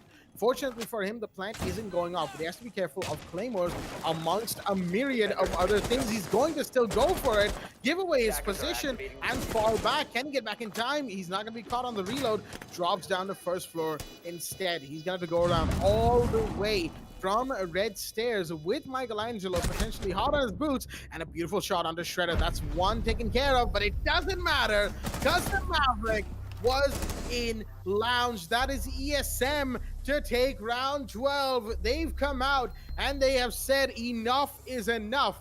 We've given you plenty of rounds to take, and now it's our turn to go into the equalizer. And you know what that means, ladies and gentlemen. Are you ready to rumble? Overtime is in play. That's right, overtime will be here. It looks like finally our something we've been talking about, that the Caster's Curse, it just does not happen to come out into play. We don't get to see overtime a whole lot. But finally, here it is, overtime. And hey, it's more importantly an amazing comeback from ESM. I think that is what puts so many things into perspective. The never-ending spirit, that and the not giving up spirit, rather, from the side of ESM that we've got to see from them. Really amazing. It's good to see them put up this fight, and more importantly, even beat Saw Faith at their own game. Saw Faith definitely regretting for their mistakes as well that they happened to make before this overtime situation got achieved by ESM. But now that is the first half of the comeback done. The second half is still in ESM's hand. It's going to come down to how they happen to approach this. The second breathing opportunity that they've got for themselves. They're definitely a little more comfortable knowing that their opponents are not in match point, but it's just a round away, and it could be anybody's now. Both of these teams equally far away from getting the match point status for themselves, and that just happens to add so much more to the stake of this game, and that's what we're here to find out. It definitely will be an amazing story to tell if ESM does happen to walk away with this victory. But yeah, I guess that's been the trend today. We did see Monk as off to a rusty start, but they brought their game back up in the second half of it, and that's exactly what ESM has brought out today as well. Let's see if that's the case or not, because Saw still has equal chances of still being able to walk away with this win. We've seen moments like this come out. They don't get the win early, but they eventually get it. You know, just some teams that take their own sweet time. Roam game is present from the side of the defense, and Shredder knows that as well. He did see somebody move on his drone. That was Hellboy. The Mozzie is going to get taken care of. At least sooner or later, that roam, I'd say the roam clear will come in from the side of the attack. They want to make sure that they emphasize on it. Michelangelo getting his work done, bringing out his blowtorch and establishing entryways for his teammates and himself. I do get to see this tunnel push once again from the side of attack, but it's good that we've got Mac Daddy, who's got a very standard, a very textbook shield placement inside the secret tunnel. Meanwhile, the push onto bar is happening. I do see a little commotion going on the side of the kitchen as well, and nothing less as you expect towards the middle of this round, because that's exactly what is going on. Out of that utility burnout, look at this, the gas canisters doing so much damage to Shredder. Is definitely going to have to fall back. We hit the 1 minute and 30-second mark, as once again it's been the same story over and over again. No early frags. Both these teams want to play with this. Let's see what the next minute happens to unfold. A minute and 15 A bomb has remaining been for the side of located. ESM. Plenty of time, but with damage already done to Shredder, he's going to have to be careful of the kind of peeks and plays he wants to do. Mac Daddy still inside of dirt. That man's about to be a very big thorn in the side of ESM unless a grenade or two can finally Attackers have get located him a out of bomb. there. ESM has been relying on that, but no, it's going to be Hellboy to find Shredder taking out the Zofia early. That's a big drop. Mac Daddy, oh, beautiful shot onto Mojo. The grenade does take him out, but it doesn't matter. He did his job. He did the damage. Lockdown takes the V-Flag onto the smoke and a beautiful wallbang. Michelangelo finishing off Hellboy, suddenly making it a 3 versus 3. ESM holding still, holding calm. They know that all they have to do is wait for the side of Saw Fate to make the mistakes, but they can't wait for too much longer. They are, of course, going to be playing around with whatever little time they have. First are going up. They want to go with the plant. Plants are trusted. He's gone in, barely avoids getting taken care of, and now the plant's about to go off. Lockdown finds one, finds two. It's a triple for him, but he can't find the quad. The Jaeger finishes off before that, but he won't get any other. No skill. Tried to nearly get the clutch in play, but Michelangelo was there to deny him and a finish off the round. That is going to be yet another ESM round, ladies and gentlemen.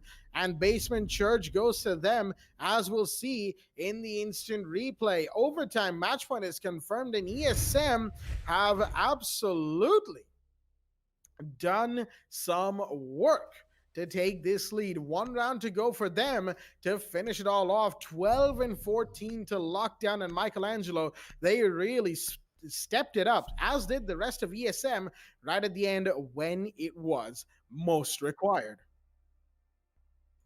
Well, that's what you expect from players like them.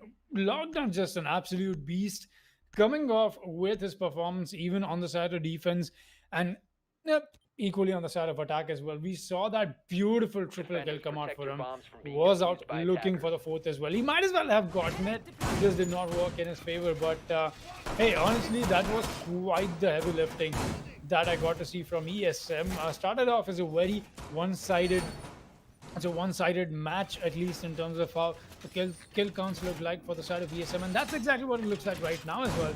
But that does not mean the rest of the players on the side of ESM have not been doing their job.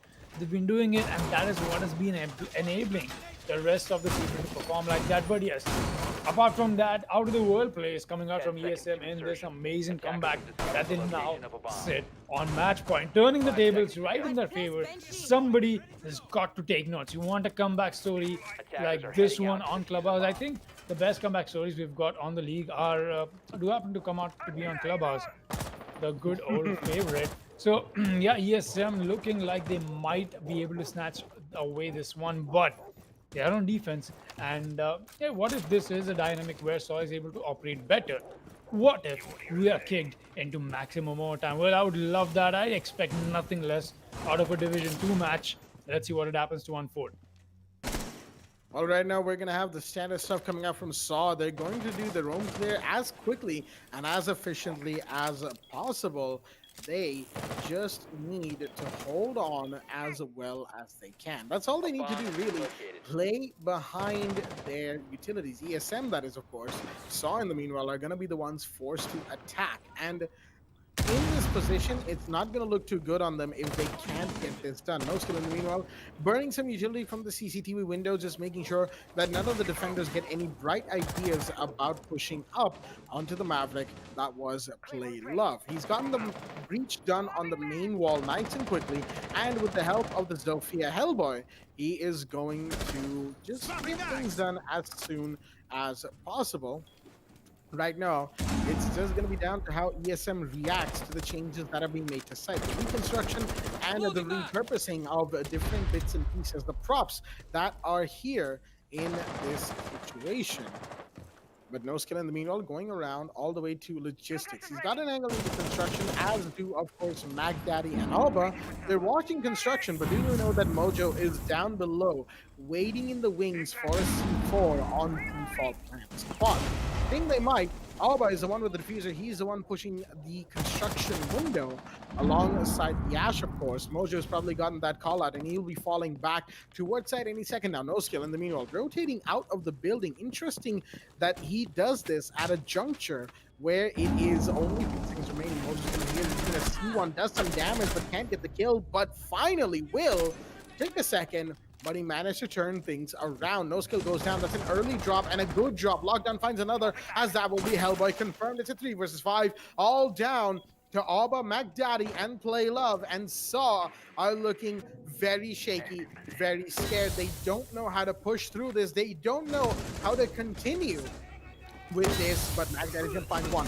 Lockdown gets taken care of. He's pushing through the smoke, but the bank is gonna slow him down and shut him down as well. Michelangelo takes the kill. Shredder gets taken care of by Playlove. It's a 2v3. Still very possible. The diffuser is still in the hands of a living operator. That's what matters right now. And he's gonna push him. He'll get the plant off. Not quite, but Playlove's gonna find one. Can he find two? Not yet. But Cusket will go down. It's down to Mojo. He needs to do something about this. He'll be seen and get taken care of. Playlove is gonna be the one to clutch it out for his team, making sure that absolutely nothing can stop the ace from getting in unhurt. Ladies and gentlemen, Saw is not done with this game, and neither is ESM, as we will be kicked, just like Foxy said, into maximum overtime.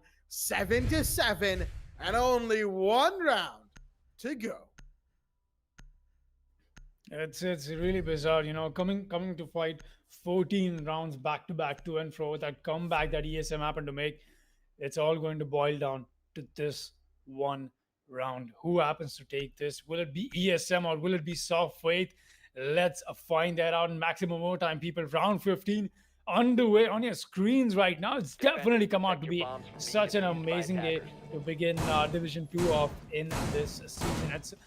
It's really good to see Saw Faith and Samurai Esports just locking arms right now, just not letting each other out of that grip that they've put themselves in.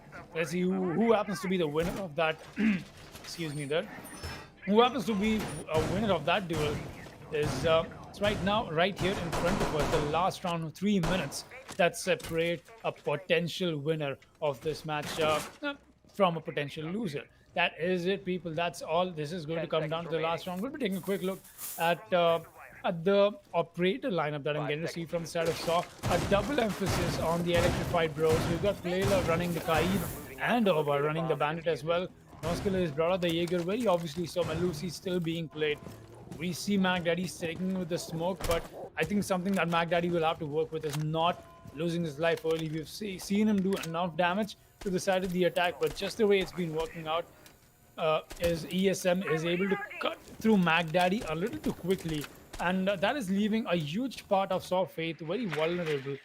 But hey, McDaddy has had his shining moments in this match as well. He's turned out to be a very good reason for Saw Faith putting so many of those rounds on board as well. But yeah, coming back to this round in specific, it is a very micro section of a match we're talking about, because this is exactly what it all boils down to. They've still got the flank watch coming in from the ace. That's Cusket, making sure nobody's allowed to get a little too no, nobody's allowed to get any ideas for that matter.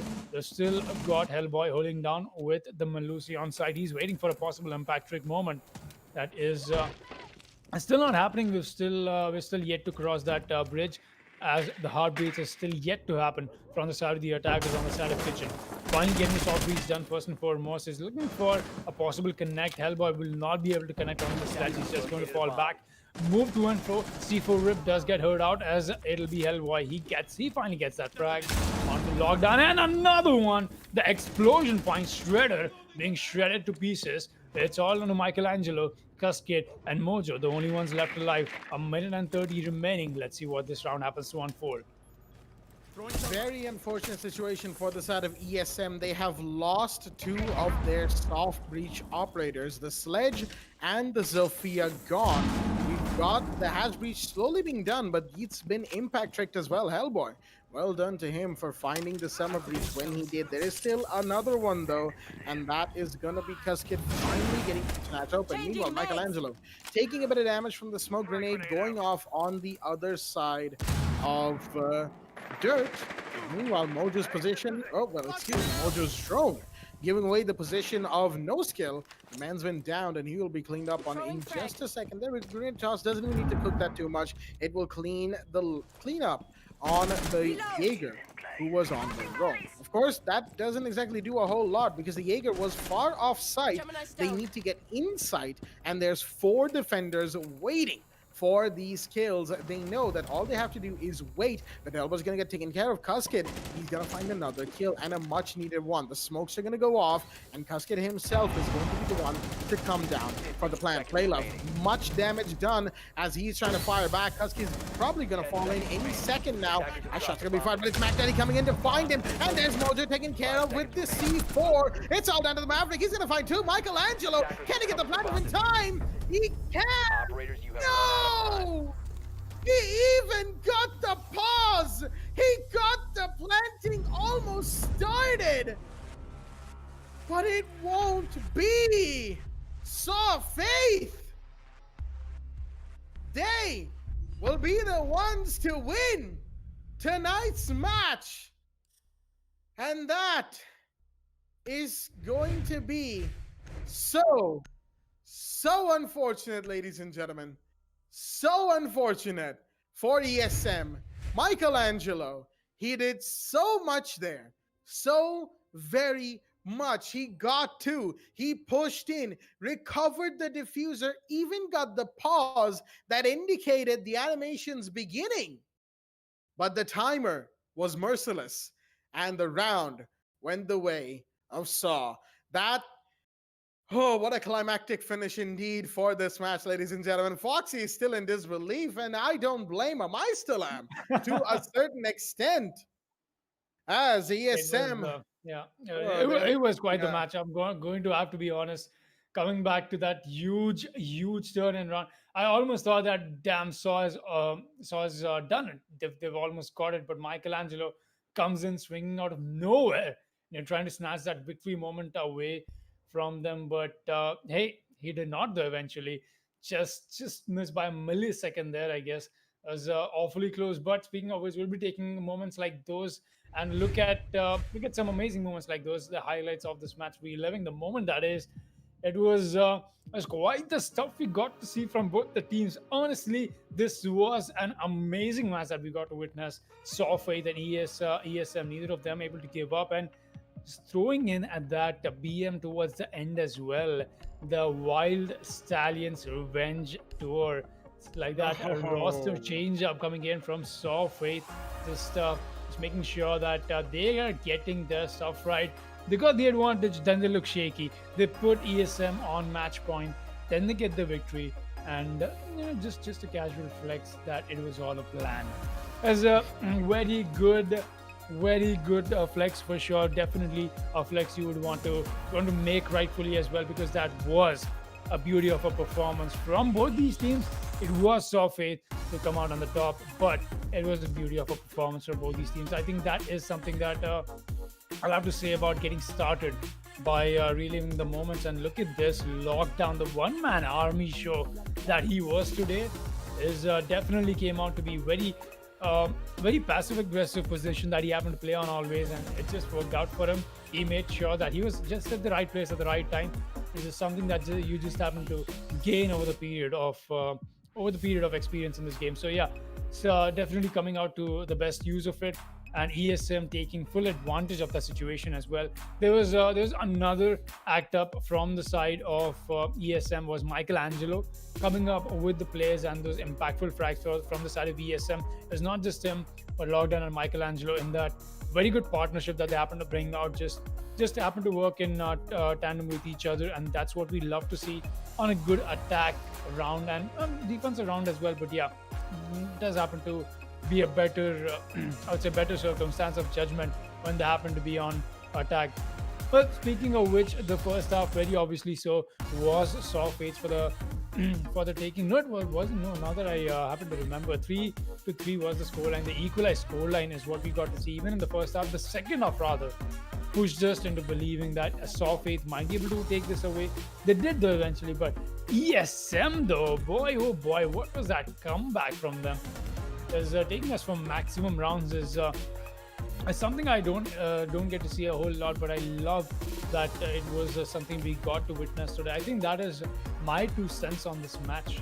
That's what we got to see from both these teams, and I think everything else that I already had to add, I did add. So yeah, reliving this moment does happen to shed another insight on the way Saw Faith approached their latter rounds where ESM were able to convert on. They were very ecstatic, very enthusiastic about feeling like they already have the taste of the victory for themselves. They did though, but it looked shaky for a moment. Don't want to get overconfident in a position you are not, and yeah, that is that. Absolutely. They definitely got shaky right towards the end, getting a little bit too far ahead of themselves, some might say.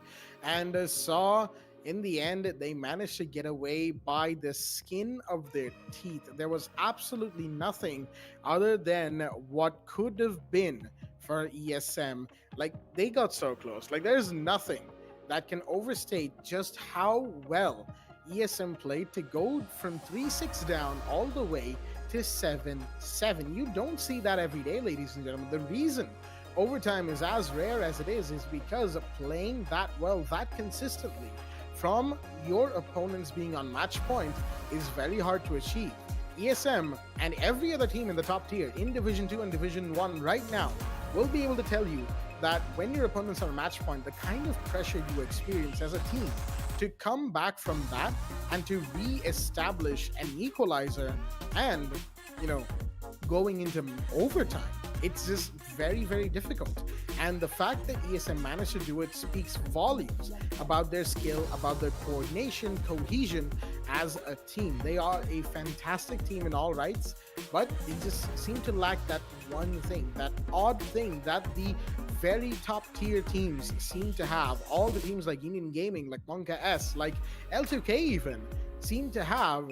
They seem to just lack that, which prohibits them from getting into the very top of the league and the region. Hopefully, they can find what that one thing is. It could even be a multitude of things, really. It doesn't necessarily have to be one specific factor, one specific advantage that they need to take or play that they need to do. It could be a multitude of things for the side of ESM that they have yet to figure out. And we really hope they do, ladies and gentlemen. Matches like tonight's have not only proven that Saw is a team very much worth watching out for, but also that ESM, they are definitely nowhere close to giving up or letting go. They will continue to fight and they will continue to take as many victories as they possibly can. And as we wrap up the reel of the moment in a short second right here, of course, this is the last clip of the last round right here. It was just not to be for the side of ESM. And, you know, say what you will about what happened to Michelangelo right at the end. Nothing and no one can deny that the match that we had was an absolutely fantastic one. I believe that we can all go out on that note, on a very happy note for that matter. And, you know, we can close out the stream with that as well. With that being said, that has been it from myself, Blackjack, my co-host Foxy, and of course Ramanizen. And we'll be seeing you in a couple of days because, of course, 6 Invitationals Open qualifiers go live, and we have to, you know, break for that as well. And we'll be back with Division 1 on the other side. So stay tuned and good night.